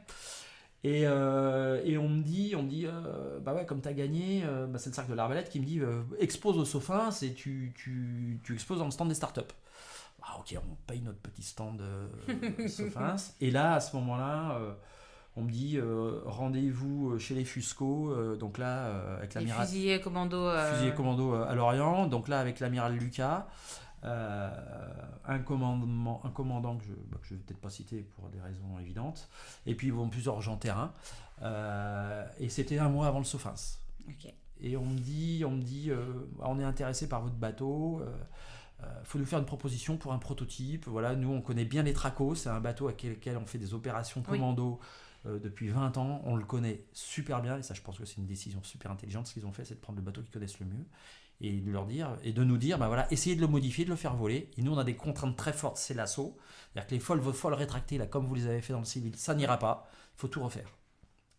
Pourquoi ça n'ira pas c'est parce que purement curieux, mais parce pourquoi? que quand ils sont à l'assaut sur un ferry, il y a des tels chocs quand les deux bateaux vont être côte à côte, le flotteur du semi-rigide d'assaut va venir taper la coque et certaines fois le bateau est à 45 degrés. D'accord, ouais. Donc nous, nos folles qui sont dessous, même à 45 degrés, ils taperaient dans le ferry. Okay. Donc risque de dommage du bateau, risque de sécurité. Ce qui est fondamental avec les forces spéciales et avec tout militaire en général, c'est préserver les hommes. Ouais. Il faut qu'ils soient frais quand ils arrivent en mission. Il faut en plus faut qu'ils se concentrent sur la mission. Il ne faut pas les mettre en danger. Voilà. Donc les folles rétractables telles que Cyr les avait fait, ça n'allait pas. D'accord. Et nous on lui dit, on sait comment faire, mais simplement nous on n'a pas les moyens. Et, voilà. Et donc du coup il dit pas de souci, vous faites une proposition commerciale 1 mois avant le SOFINS. Ça te tombe sur le coin du museau, ça, tu te dis, super. Donc, même chose, tu signes avec Beneteau, tu fais un bateau qui vole, là maintenant tu te dis, oh là là, c'est l'armée qui te demande un truc. Mais t'avais pas pensé au marché militaire ? Mais si, mais même chose, tu te dis que t'es trop petit. Oui. T'es trop petit. Et en plus, moi je suis super en risque. Aujourd'hui, je suis en risque énorme. À l'instant où on se parle, je suis en risque énorme parce qu'ils n'ont toujours pas essayé le bateau, ils vont l'essayer dans 2 semaines. Et si ça marche, c'est tapis rouge. Ouais. Mais si ça marche pas, je peux me griller totalement. Alors que ça peut ne pas marcher juste parce qu'on n'est pas encore assez mûr, mais parce qu'il faudrait que le projet dure encore. Pour moi, le projet devrait durer encore 2 ans. Voilà. Donc j'espère que le Fonds Innovation Défense, avec qui aujourd'hui on est en discussion, j'espère qu'ils vont contribuer à nous aider. Mais aujourd'hui, pour moi, le projet il n'est pas abouti. Mais aujourd'hui, il n'y a plus d'enveloppe financière pour continuer à le travailler. Donc aujourd'hui, je suis en vrai risque, typiquement. Donc bref, donc il me dit, voilà. Et on se revoit au SOFINS, et en fait, on a signé au SOFINS. Et en même temps, l'agence Innovation Défense se crée. Donc Florence Parly, j'ai une chance inouïe. Donc, alors, en fait, j'ai une double chance. C'est qu'entre-temps, on avait signé avec un fabricant de bateaux qui expose au SOFINS, le bateau militaire, mais qui avait décidé d'arrêter son projet. Il expose le bateau, mais il n'est jamais à côté. Donc chaque fois, on venait me chercher pour expliquer le bateau. Donc moi, du coup, qu'est-ce que j'ai fait ? J'ai abandonné mon stand CR et je vais passer les 5 jours du salon au pied du bateau. D'accord. J'ai eu les visites ministérielles de Florence Parly, du général Lecointre, donc chef d'état-major des armées, de tous les ingénieurs à un moment de la DGA, les délégations internationales, J'ai passé ma vie au pied du bateau. Mes petits copains de Zodiac Melpro qui étaient à côté, ils avaient un peu moins de visites que nous. Et là, je rencontre Florence Parly, on discute, femme passionnante, vraiment...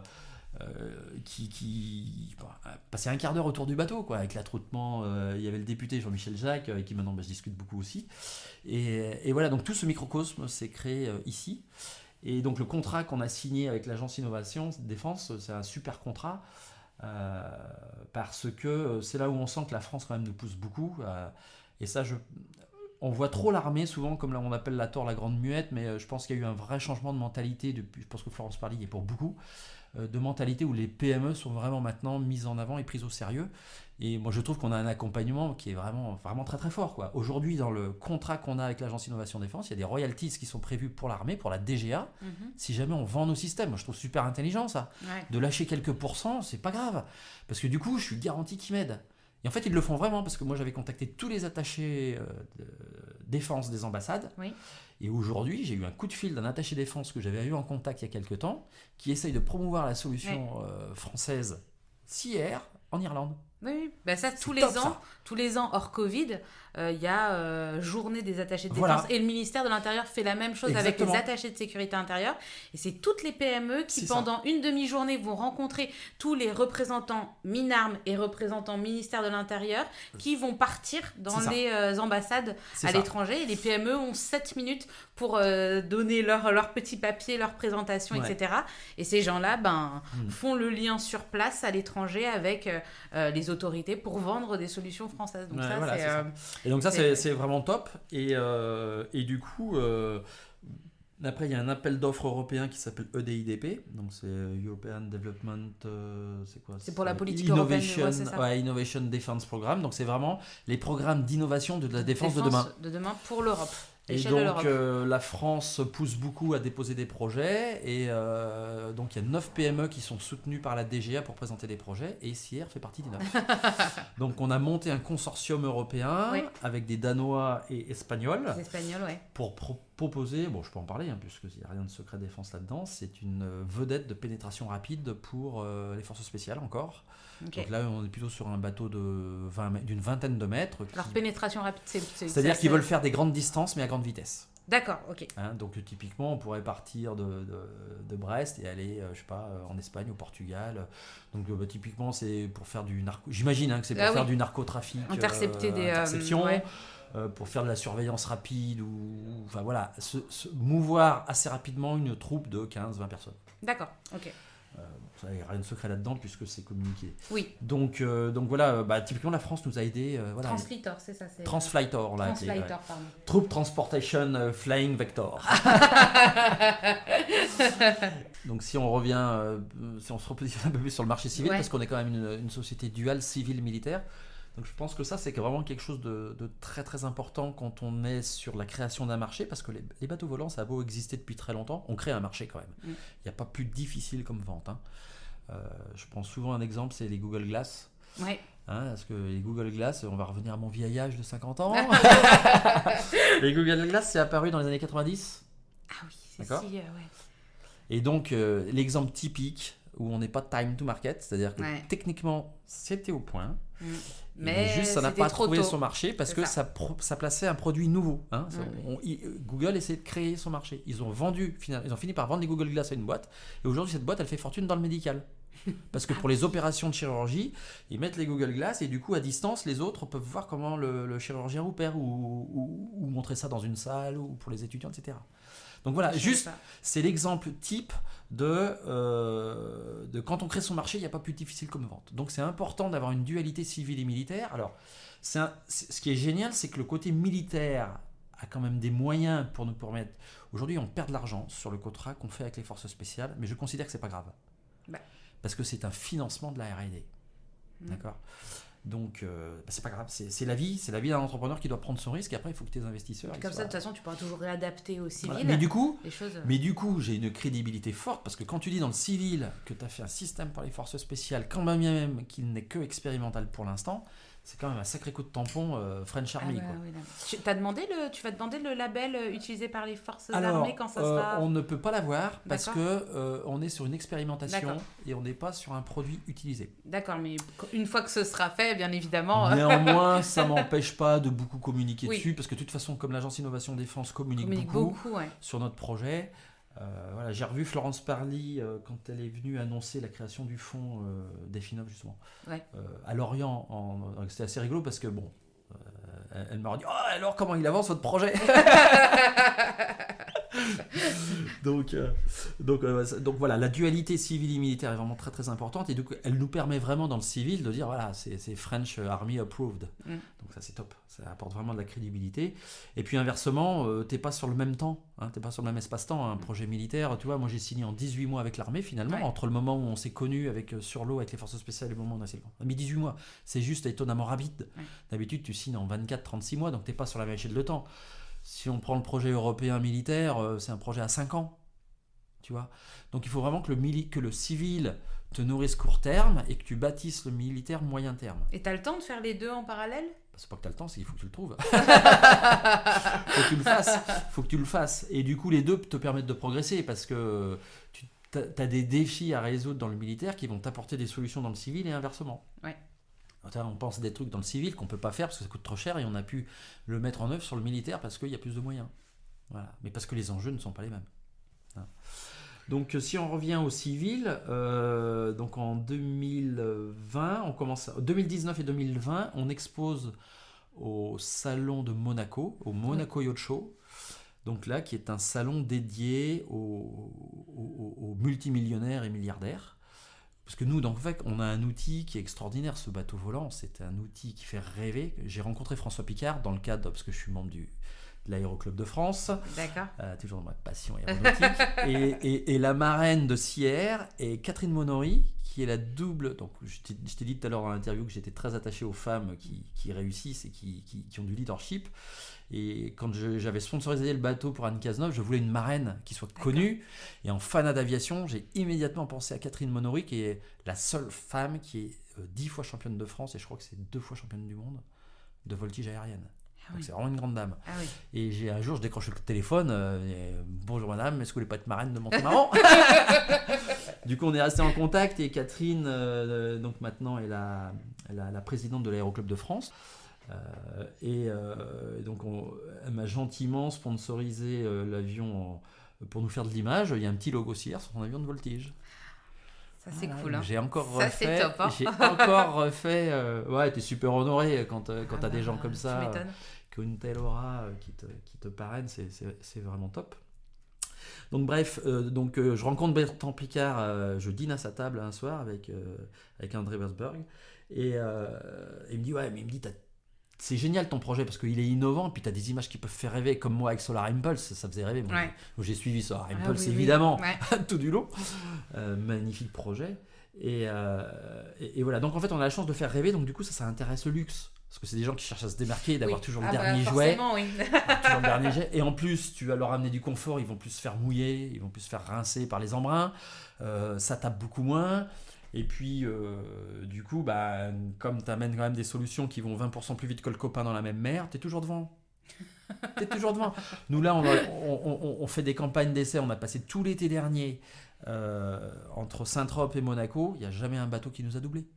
Parce que dans la même mer, tu es toujours plus rapide avec les systèmes de foils. Toujours plus rapide que le copain qui n'a pas les foils. Toujours.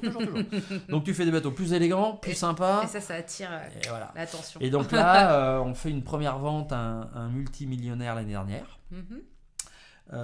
Et puis maintenant, ça s'enchaîne. Donc là, mes deux ventes en France, ce sont mes deux early adopters de 2018. Mais en fait, on ne vise pas la grande plaisance, nos bateaux sont trop chers. Hein. Donc on ne vise maintenant que le luxe et l'ultra luxe. Donc aujourd'hui mes bateaux j'en ai un à Sydney, un en Nouvelle-Calédonie. Donc là on en livre un à une éminence que je ne peux pas citer dans le Moyen-Orient. Voilà. Dans le luxe il faut être aussi discret que dans le militaire. Oui. Hein, j'imagine bien. Et puis là on a un qui part à Saint-Barth. Voilà, c'est que des destinations comme ça. Hein, donc parce que il faut aller là où il y a le pouvoir d'achat et là où on va arriver à vendre nos bateaux. D'accord, donc c'est soit luxe, soit militaire. Voilà, et maintenant, on a la chance d'être très reconnu pour notre maîtrise du vol et des systèmes complexes et asservis des foils. Et donc, dans le cadre de bateaux plus grands maintenant, on ne se positionne pas du tout en vendeur de bateaux, mais en bureau d'études. D'accord. Et donc pour adapter, non? Pour adapter. Pour adapter, et puis en fait, le bateau green de demain, aujourd'hui, on va arriver au sujet de l'écologie. Tout le monde s'excite sur le bateau électrique. Et je le dis au risque de vexer des gens, je pense que beaucoup de gens se trompent. C'est-à-dire que le bateau green de demain, je pense qu'il n'est pas électrique. Il sera à solution combinée. D'accord. Oui. Hein, c'est-à-dire que certes le moteur sera électrique, mais je pense que la batterie, c'est pas quelque chose qui est voué à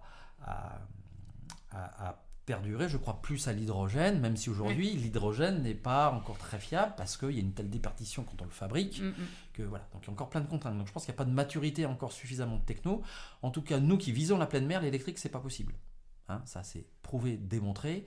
C'est-à-dire qu'avec un bateau aujourd'hui qui est full électrique à batterie, je ne parle pas des transrad ou des bateaux qui font du 8-10 nœuds, des bateaux bus comme ça marche très très bien. Hein, ça marche très très bien en électrique. Okay.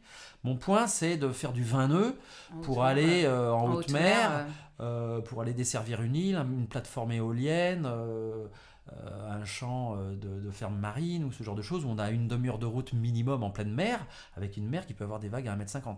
Ouais. D'accord. L'électrique, ça ne marche pas. Quoi qu'il arrive. Nous, on le démontre. Hein, on a fait gros à Lorient. Hein, c'est 20 minutes aller, 20 minutes retour. Et quand il y a de la vague, on serre les fesses et on réduit les gaz parce qu'on n'est pas sûr qu'on va avoir assez de batterie pour rentrer.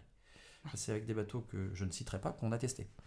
Donc, l'électrique ne marche pas. En fait, quand je prends souvent l'exemple qui parle beaucoup, je pense qu'il va parler aux auditeurs, c'est comme si on te disait dans le cadre de ta rénovation de ta maison, prends la chaudière dernier cri, là tu vas prendre le dernier truc qui fait pomper chez leur papa maman le café. Mais par contre t'isole pas tes murs avant. Ah oui. Ok, oui, je vois l'image. Ouais. Le bateau, qu'est-ce qui freine le bateau aujourd'hui? Pourquoi on dépense de l'énergie en bateau? C'est parce qu'on pousse de l'eau inutilement avec la coque. Ouais. Donc qu'est-ce qu'il faut faire? Il faut isoler le mur de la maison. Nous, il faut lever le bateau pour que la carène elle touche plus l'eau, pour dépenser moins d'énergie pour naviguer. Voilà. C'est ça le green, c'est commencer par élever le bateau. Donc la première solution green pour les bateaux, c'est le foil. Et ça, le temps que le marché le comprenne, c'est compliqué. Et ça, il commence à le comprendre. Ouais. Donc là, on vient de se faire embarquer, c'est le cas de le dire, sur un projet de 30 mètres, de 25 mètres, bateau hydrogène, D'accord. pour aller desservir les champs de plateformes éoliens en mer. Ok. Donc ça, c'est un super projet parce que on va pas faire voler un bateau de 25 mètres, évidemment. Mais techniquement, c'est possible, mais sauf que ça n'a pas d'intérêt économique. Mais par contre, si tu arrives à élever le bateau d'au moins de la C'est ça, un moitié, petit peu, ouais. de la moitié, c'est toujours ça en moins, Ouais. c'est toujours ces mètres cubes en moins qu'on va pousser inutilement dans l'eau, donc on va consommer moins d'énergie. Et du coup, tu vas avoir besoin de moins d'hydrogène, tu auras un meilleur rendement. Et là, tu seras en bateau électrique, mais mu par l'hydrogène, et parce qu'il vole, parce qu'il foil, Ouais. du coup, Il est soulevé, tu vas... on pousse moins d'eau et ça consomme moins. Voilà, et là, c'est sur des dessertes de bateaux. Pour les plateformes éoliennes, c'est 1 heure de navigation, plus le retour, c'est 2 heures. Les gens, ils sont brassés en pleine mer, donc tu vas amener du confort. Tu vas consommer moins d'énergie et tu vas aller 20% plus vite. Donc voilà, ça c'est la deuxième activité de CIR. Maintenant, on commence à rentrer dans le bureau d'études sur des bateaux D'accord. de 25-30 mètres. Et c'est quoi la suite? La suite, donc Est-ce là, qu'il y a d'autres projets, des rêves, des... le rêve, je pense qu'il est en train de se concrétiser. C'est-à-dire que aujourd'hui, on a vendu 9 bateaux en 3 ans, ce qui est énorme. En fait, je me suis amusé à faire une timeline de tous les bateaux concurrents qui sont soit à foil, soit un peu exotiques, c'est-à-dire des bateaux qui ont des chenilles ou des bateaux qui sont à roues. Donc qui sont comme nous, D'accord, avec des innovations un peu de rupture. d'accord. À chenille, c'est-à-dire? Alors, moi, C'est un bateau à chenilles, c'est-à-dire qu'il peut sortir de l'eau et rentrer au garage direct ou aller sur la route. Ah oui, d'accord. Donc, oui, terrestre, à la fois marin Voilà. et terrestre, d'accord, ok. Donc, on peut citer les marques, hein. C'est Iguana qui est une boîte française. Mhm. J'ai rencontré Antoine assez récemment parce qu'on se ressemble énormément. Au début, on voulait être équipementiers tous les deux, on se rend compte qu'il faut être fabricant de bateaux finalement. Ouais. Et puis, on vend des bateaux chers. Nous, notre entrée de gamme, il n'y a rien en dessous de 150 000 euros pour un bateau de 8 mètres chez nous. Ah, d'accord, oui. D'accord. Parce que c'est des bateaux qui sont chers, les systèmes sont chers, sont complexes. Et lui, c'est pareil. Et puis lui aussi, il est sur un marché civil et militaire, il est dual. Donc en fait, on se ressemble beaucoup. Donc du coup, j'ai pris un peu ces boîtes-là, donc Sea Legs pour les bateaux à roues et Iguana pour les bateaux à chenilles. Ça se rétracte les roues aussi, Ouais. c'est le même, ouais. Et les chenilles aussi se rétractent. On est tout pareil en fait. Trop bien. Tout pareil. Et quand tu prends les timelines de ces 3 boîtes, Sierre, Iguana et Sea Legs, tu te rends compte que c'est nous qui avons été les plus rapides à vendre dès le début. Aujourd'hui, une boîte comme Sea Legs a vendu 1800 bateaux en 14 ans. 1800 bateaux. Ouais. Truc de ouf. Et donc c'est un bateau qui a une contrainte, c'est qu'il doit aller sur Terre. Alors que moi, j'ai pas de contrainte d'aller sur Terre. Oui, toi. Moi, je peux vendre à des gens qui ont un yacht ou qui ont pas une maison sur la plage. Donc Ouais. moi, mon marché est plus grand que le sien. En 14 ans, 1800 bateaux. Hein. Iguana, là, il en arrive maintenant, il fait 20 bateaux par an. Ah. Bateau à chenilles qui est au même prix que moi. Donc le marché, il est énorme. Donc moi, mon rêve, c'est de faire la marque Sierre d'un vrai bateau volant dessiné depuis la feuille blanche. Et ben, je suis content parce que mes investisseurs ont décidé il y a seulement un mois de faire ça. Donc là, je repars en très grosse levée de fonds. Ouais. Et donc du coup, ça tombe vachement bien avec le militaire parce que pour que le fonds Innovation Défense mette dans Sierre de l'argent en tant qu'investisseur, il faut qu'à côté, j'ai un investisseur civil qui fasse la même chose. D'accord. Et donc du coup, je suis parfait en timing puisque j'essaye de lever des fonds tant pour le civil que pour le militaire. Ok. Donc j'espère que donc là, la timeline, c'est 2023, Ok. avoir le premier bateau 100% Sierre avec on est en train de discuter avec des designers pour tout de suite faire venir des designers pour avoir une élégance infinie pour vendre dans le grand luxe. Et après, on va descendre au fur et à mesure de gamme parce qu'on va arriver à faire baisser les coûts comme ça Oui. se fait dans tous les marchés. Bien sûr, oui. Hein, les bateaux à roues, au début, ils ont vendu qu'aux milliardaires. Hein. Tu m'étonnes. Donc ça se fait comme ça en fait. C'est d'abord tu attaques le luxe. Une fois Puis que les produits ensuite, deviennent tu pourras, matures, ils sont de plus en plus vus. En plus, nous, on a la chance d'avoir une traction commerciale, de communication forte. On a des milliers d'abonnés sur nos sites. Voilà, ils nous connaissent déjà, mais simplement on est trop cher. Donc les coûts vont diminuer au fur et à mesure. Et quand je discute maintenant Hervé Gastinel, l'ancien PDG de Beneteau, avec qui maintenant je suis en contact, et qui gentiment me fait du conseil pour bien me positionner sur le marché, voilà, on est assez d'accord sur le fait que pour le grand public, autant il serait mûr aujourd'hui déjà dans sa tête, mais dans le portefeuille, il ne l'est pas. Oui. C'est trop cher. Et on pense que d'ici 10 ans, ça sera... Nos petits-enfants ne sauront même pas que les bateaux sans foil, ça existait, je pense. Non, mais véridique, hein, c'est... Dans les livres d'histoire, ils verront Ouais. ça. Sierre est déjà dans les livres. Ah ouais? Un truc de dingue, ça aussi. On est déjà dans des bouquins, ouais. Ah, c'est cool ça. Ah, c'est fou, moi ça me passionne. Ça. Bon, dans 2 semaines, le test du bateau avec Bon, alors nous ça fait un moment qu'on le teste. Ouais. Et ça va, il est bien? Il est jamais assez bien. Nous, on voudrait travailler dessus 10 ans encore. À un moment, faut rendre la copie. Faut y aller. Faut rendre la copie. Après, même s'il y a des petits couacs enfin, c'est ce que je te souhaite pas, je pense que ça va bien se passer, mais bon, il y aura toujours moyen de après, tout d'adapter. Tout dépend de la perspective, parce que nous, on connaît leurs exigences. Oui. On sait que c'est qu'un démonstrateur. Et après, c'est toujours pareil, c'est que quand toi, t'es pas à bord, quand ils testent, tu sais pas comment ils vont réagir. Ah, tu seras pas là. Eh ben non, c'est eux, tu leur donnes. Tu leur livres et après, ils jouent avec. Ils vont le tester à mort. C'est ça, ils vont aller jusqu'au bout. Ah ouais, moi j'ai des souvenirs d'être sorti. Mais tu vis des trucs, mais c'est. Il faut tester jusqu'au bout, hein. Faut aller au bout du bout. À 50 ans, je suis comme un gamin, moi. J'ai un souvenir, j'ai fait une sortie, il y avait 3 pilotes des forces spéciales et on a navigué 2 heures. Donc ils ont fait chacun 3 séances de 20 minutes de pilotage. Ok. J'étais trempé de la tête aux pieds, alors que c'est des bateaux qui mouillent pas d'habitude. Hein. Ils ont une façon de piloter qui est juste extraordinaire. T'étais accroché. Les muscles tétanisés. Non, mais je me revois, tu sais, tu tiens t'as 2 anses devant toi où tu tiens le fauteuil du gars qui est devant toi. Donc, là. Donc déjà, quand je vois la taille de ma main par rapport à la taille du gars qui est à côté de moi, ça fait le double. Ouais. Mon biceps, c'est son poignet. Le type, il est 2 fois plus baraqué que moi. Et donc les gars, ils testent ça. Donc déjà, tous les 3, ils ont 3 façons de piloter, mais totalement différentes. Ah ouais, à ce point-là, d'accord. Ah mais c'est impressionnant. Ça n'a rien à voir, ok. Et donc j'ai annulé tous mes rendez-vous de l'après-midi. Et je suis allé dormir, tellement j'étais fatigué.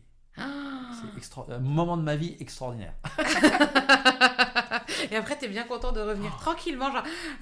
Non, mais j'ai adoré cette navigation. Et à cause du Covid, on n'a pas pu faire un assaut, mais on devait faire un assaut d'entraînement avec eux. Donc ils font des assauts sur le ferry de Groix pour s'entraîner aux assauts. Et donc on devait vivre un assaut pour aller vraiment ressentir comment le bateau va aller choquer le ferry et tout ça, quoi. Et malheureusement, ça n'a jamais pu se faire à cause du Covid, mais ça j'aurais adoré. Je pense que t'aurais pris 2 jours, genre. Laissez-moi. En tout cas, c'est humainement des gens qui sont. Et puis en termes d'intelligence aussi, c'est vraiment des gens que j'ai appris à connaître et que je respecte vraiment encore beaucoup plus qu'avant, parce que c'est des gens qui ont une décision de vie ou de mort en quelques secondes, tant pour eux-mêmes que pour leurs copains ou que pour l'adversaire aussi, ou voir les otages. Donc c'est des gens qui sont habitués à être très très très réfléchis. Moi je suis impressionné quand tu leur poses une question du fait qu'ils répondent pas tout de suite, ils réfléchissent d'abord. Et en fait c'est complètement à l'opposé de l'image que tu as de gros bras qui sont que capables de pousser de la fonte. Mais non, c'est des gens qui sont vraiment brillants. C'est une chance, là pour le coup c'est une chance de bosser avec eux, quoi. De pouvoir les côtoyer. Ouais, je suis super fier de ça. Ok. Est-ce que tu penses qu'on a fait le tour ou qu'il y a des sujets qu'on n'a pas abordés, sur lesquels tu aimerais mettre l'accent plus Je pense qu'il y a un vrai sujet sur les fonds d'investissement, où je souffre. Moi qui suis très cocorico, je suis hyper déçu. C'est-à-dire qu'aujourd'hui... C'est vrai qu'on n'en a pas parlé, mais quand tu as lancé SIER... Moi aujourd'hui j'ai levé 3,5 millions. Ouais. 3,5 millions en plusieurs fois. Donc je m'oblige à le faire avec des gens français. Déjà il y a quand même l'aspect alors déjà je suis patriotique, comme je l'ai dit, dans l'âme.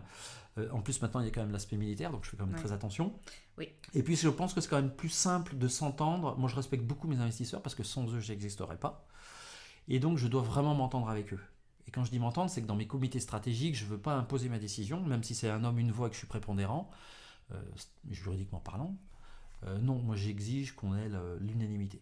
Je ne veux pas prendre une décision si on n'est pas tous d'accord. Je pense que c'est hyper important. Et je pense que du coup, culturellement, c'est important d'être avec des Français. Parce que même les anglo-saxons, c'est pas pareil. Donc pour l'instant, je suis comme ça. Et par contre, on est dans la phase la plus difficile du financement de la boîte. C'est-à-dire que je ne peux pas encore aller voir des fonds d'investissement en français. D'accord. Ce qu'on appelle les séries A. Oui. Où je peux dire, ça y est, moi j'ai mon carnet de commandes, j'ai 15 bateaux. Ça, je peux pas parce que j'ai pas encore ce carnet de commandes là. Et puis je t'explique pas le Covid. Covid, annulation de commandes. L'année dernière, j'ai doublé mon chiffre d'affaires. L'année dernière, j'ai fait 600 000 euros de chiffre, mais j'aurais pu faire 1 million. J'ai eu 2 annulations de commandes, dont un qui avait fait un versement. D'accord. Donc voilà. Aujourd'hui, pour lever des fonds, Moi, évidemment, je suis convaincu que ça va marcher. Sinon, je ne serais pas là. Faut Mais comme je suis passé RIA, Ouais. je suis dans la période la plus difficile. Là, il faudrait que je lève à peu près 3 millions si je voulais être tranquille. Mais je vais pas y arriver, hein, je suis sûr. Si je fais que du franco-français, je pense que je vais pas y arriver. Donc là, je lance un appel au peuple. Mais c'est super difficile parce que financer l'innovation, tu y arrives quand tu es malin et que tu as un bon produit. Le crédit impôt recherché est là, tu as l'agence Innovation Défense, tu as tout ça. Donc tu arrives à l'élever tes 3,5 millions, tu arrives à convaincre des gens qui ont eu des très très beaux parcours magnifiques. Moi, j'ai eu la chance d'avoir des investisseurs. J'ai fait une augmentation d'1 million avec 2 personnes qui ont mis 2 fois 500 000. Ça, c'est topissime. Tu veux les citer ou non Oui, enfin, Didier Chaudat, que j'adore, c'est un self-made man. Il s'est fait tout seul et puis voilà, il a fait un super truc. Puis Didier, c'est un instinctif et il est monté sur le bateau. Je savais qu'il investirait, quoi. Je dis pas qu'il se moquait des chiffres, mais parce que c'est quelqu'un qui vit et puis il y a quelque chose qui est passé humainement entre nous en termes de voilà, il y a une communication informelle qui s'est établie, puis de la confiance. Voilà, Eric de Turckheim qui a fait fortune dans le conseil en matières premières, etc. Et voilà, qui sont des gens que je respecte énormément parce qu'ils ont des parcours totalement différents. Pierre Bastide qui a fait le plus gros LBO de l'histoire en vendant Convertim à des Américains. Bah voilà, c'est des gens, je veux dire, je ne peux qu'apprendre à côté d'eux, donc moi je les respecte beaucoup parce que bah, j'apprends énormément parce que quand eux ils te disent en comité stratégique, Richard, tu devrais pas faire ça parce que ouais. Faut que tu les écoutes parce qu'ils ont vécu autre chose que toi, quoi. Et dans ma vie antérieure, c'est des choses que les gens n'ont pas compris, ça. Parenthèse refermée. Donc voilà, c'est la période la plus difficile parce que l'innovation, tu arrives à convaincre des gens. Là, hein. Et aujourd'hui, c'est des gens qui ont pris des gros risques chez moi parce qu'ils ont quand même mis entre 500, il y en a qui ont mis même un peu plus que 500 000. Donc si tu veux, c'est des gens qui sont quand même financiers dans l'âme, ils vont partager le risque. Ouais. Donc ils estiment que même s'ils y croient, voilà, c'est pas eux qui vont les remettre 2 ou 3 millions tout seuls. Voilà. Je pense qu'ils le feront si d'autres mettent à peu près les mêmes sommes. D'accord. Je pense, mais voilà, ça c'est des discussions qu'il faut que je vois avec eux. Mais en tout cas, ça c'est vraiment une difficulté, moi je trouve, qui est très très forte. Alors que là, tu vois, on fait des ventes au Moyen-Orient, je décroche le téléphone et je pense que des fonds Emirati, Dubaïote, tout ça, c'est bon, je signe. Américain aussi peut-être. Ouais, alors je ne vais pas encore sur le marché américain parce que je considère qu'on n'est pas encore assez mûr. D'accord. On le sera avec le bateau 100% CIR parce qu'on aura maîtrisé l'ensemble des process. Aujourd'hui, on modifie des bateaux existants, donc j'ai pas envie de me prendre des procès avec des choses où on pourrait discuter de la responsabilité. Ah oui, c'est pas moi, c'est le fournisseur du bateau. Ouais, d'accord. Ouais. Je veux pas rentrer là-dedans. Mais le marché américain, pour moi, c'est sûrement le plus gros marché. Ouais. Voilà. D'ici quelques années. Bah oui. Bientôt. bientôt. Mais c'est vrai que quand en ce moment, donc je fais mon fameux dossier pour mes investisseurs, tu te dis mais c'est pas possible le nombre de choses qu'on a pu faire depuis 2016, mais c'est juste fou, quoi. Beneteau, les forces spéciales, vendre déjà 9 bateaux, côtoyer les ministres, les députés. Et ça sera ma dernière boîte. Ah ouais ? Ouais, je pense. Ouais. Oula, je suis sûre que tu peux avoir une idée à un moment donné. Non, par contre, il y a un truc que j'adore, c'est accompagner les gens. Ça, j'adore ça. J'adore donner des cours. Tu donnes des cours dans Là, je le fais plus. Mais ouais, j'ai donné pas mal de cours d'innovation, de chef d'entreprise. Ouais, parce que ça, je pense que... Dans une école ou dans des... Peu importe. Ouais, j'ai fait ça dans des écoles, notamment dans mon ancienne école d'ingé, hein, j'ai donné des cours. Et puis, ouais, ça m'arrive de faire des interventions, parce que j'aime beaucoup transmettre. Je suis un homme de... Bah ouais, on a la chance d'avoir subi plein d'écueils, donc autant les expliquer aux plus jeunes pour qu'ils ne refassent pas les mêmes erreurs. T'as eu peur pour CIR ? Je sais que là tu disais que t'étais dans une période compliquée, mais CIR c'est... J'ai un souvenir d'un mois de juillet, je crame à peu près 100 000 euros par mois. Hein, je brûle à peu près 100 000 euros par mois. J'ai un souvenir d'un mois de juillet où des gens étaient en retard pour me payer. Il devait me rester 5 000 euros sur le compte. Et on devait être au 10 juillet à peu près. Et je n'avais plus rien. Tu dors pas très bien là. Ouais. Et tes salariés ne s'en rendent pas compte. Hein. Personne ne s'en rend compte. Donc tu as une solitude du chef d'entreprise, ça j'en parle quand je fais des cours d'entrepreneuriat, tu as une solitude du chef d'entreprise quand tu es dans ce genre de boîte que peu de gens connaissent. Donc certes, des fois, quand on gagne bien sa vie, on dit « Ah ouais, lui, t'as vu une espèce de forme de jalousie », mais je pense que les gens ne se rendent juste pas compte de nos vies d'entrepreneurs, de petites boîtes là, comme ça. Donc ça, c'est quelque chose qui, des fois, peut être assez dur à vivre et il faut avoir un mental très très fort et une famille aussi super soudée, quoi. Parce que quelque chose que je dis aussi pour les gens qui veulent créer des boîtes, je dis d'abord, est-ce que dans ton couple, ça va ? Et est-ce que même pas ça, est-ce que ça va ? Est-ce que ça va très très bien ? Parce que si ça va pas très bien dans ta vie privée, c'est pas la peine de monter une boîte. Parce que tu peux mettre en péril ton foyer. Donc si t'as pas quelqu'un pour te soutenir à la maison pour monter ta boîte, ça peut vraiment ne pas du tout fonctionner. Et là, tu peux tout casser, quoi. Tu peux casser les deux en même temps. Et là, t'as plus rien. Tu te retrouveras sur le pont. Tu te retrouveras sous les ponts. Donc ouais, c'est quelque chose qui... la vie d'entrepreneur est pas simple, mais elle est passionnante.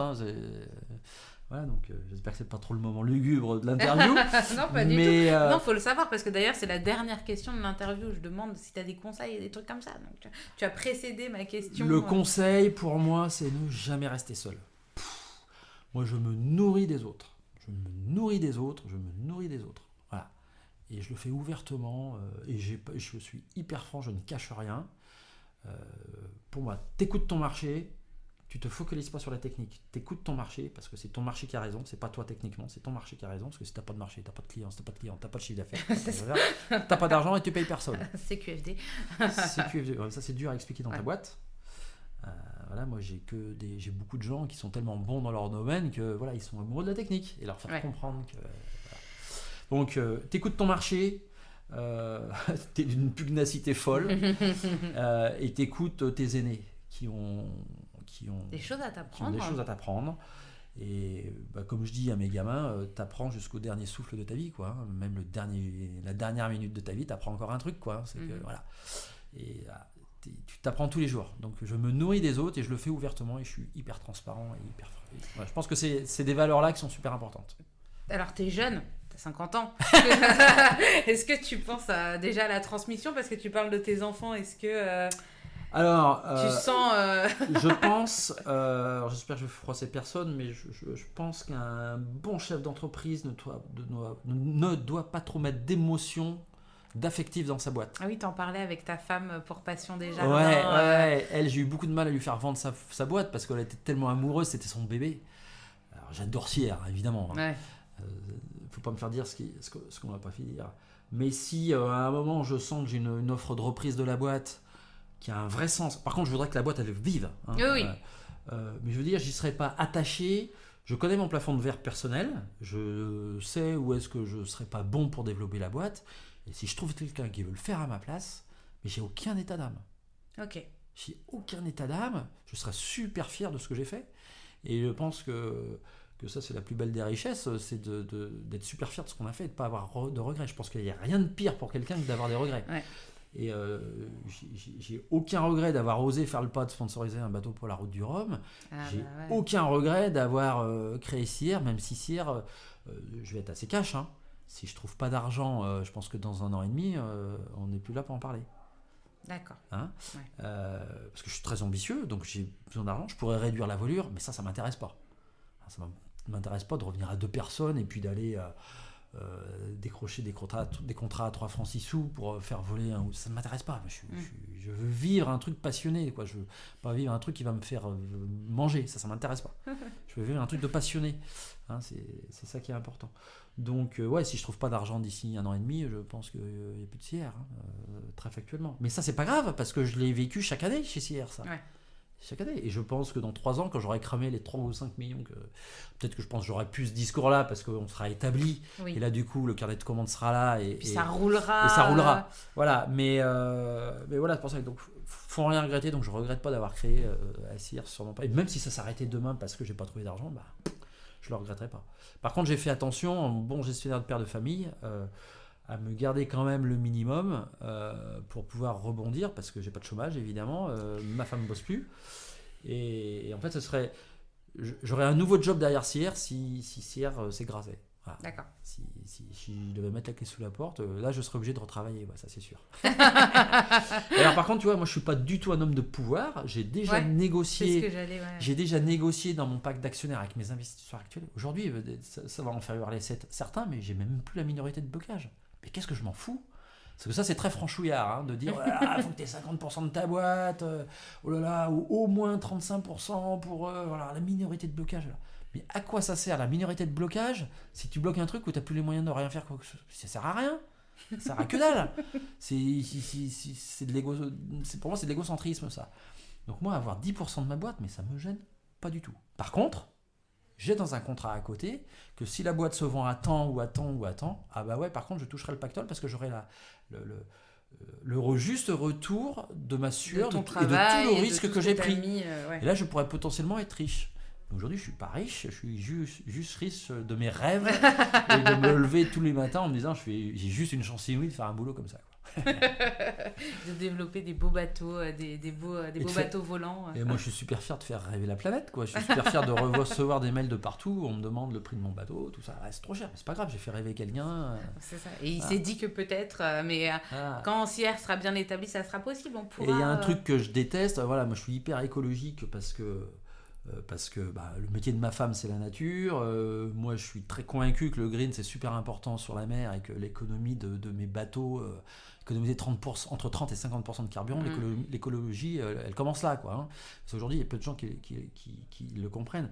Mais par contre, l'extrémisme, et je pèse mes mots, hein, l'extrémisme écologique, quand on entend la maire de Poitiers qui dit que les rêves de gamin, là, rien, c'est tout.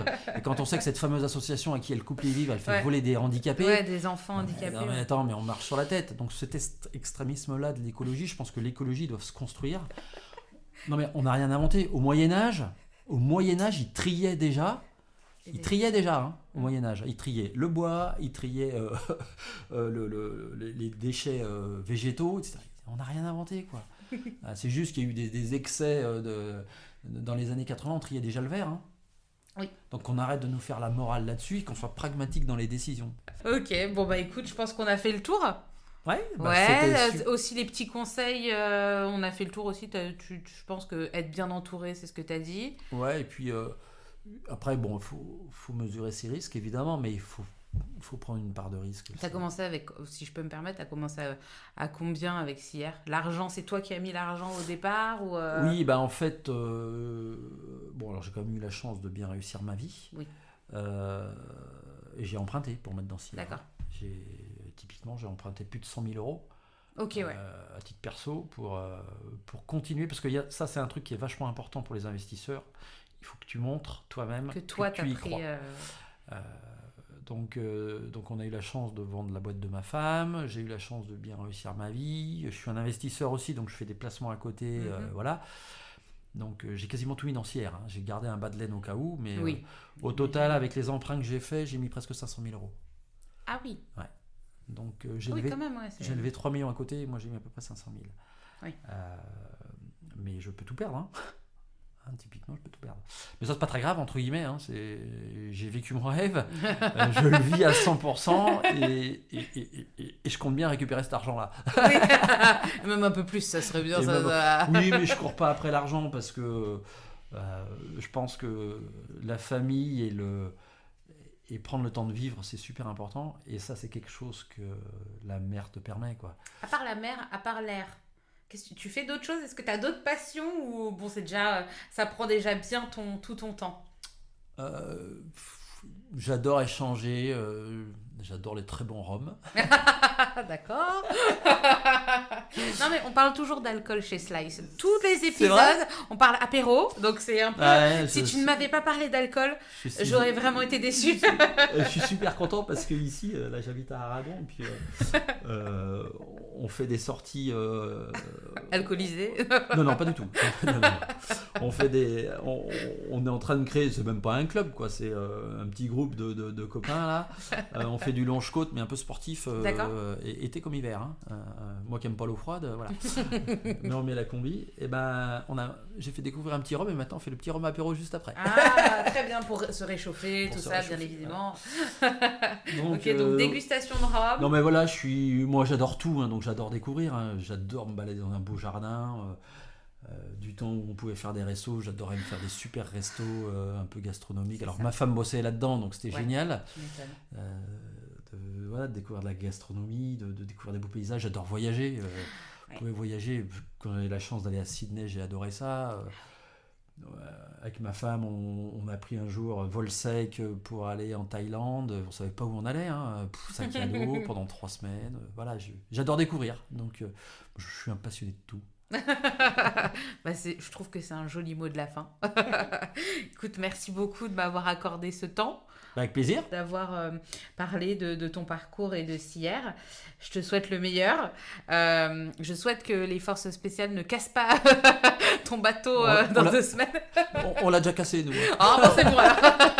Faites-vous plaisir, les gars. C'est ça. Et puis, écoute, je te dis à bientôt, plein de bonnes choses. Et puis, merci encore. Merci Marjolaine. Bye bye. Bye. Merci encore à Richard de m'avoir reçu pour enregistrer ce nouveau numéro de Slice. Voilà qui conclut notre petite escapade bretonne. Il y en aura d'autres bientôt, j'espère.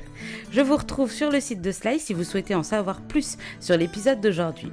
J'embrasse Robert et Christophe qui ont participé à ma petite balade bretonne et dont les épisodes sont disponibles sur vos plateformes d'écoute préférées. Je vous retrouve très bientôt pour un nouvel épisode de Slice et d'ici là, portez-vous bien.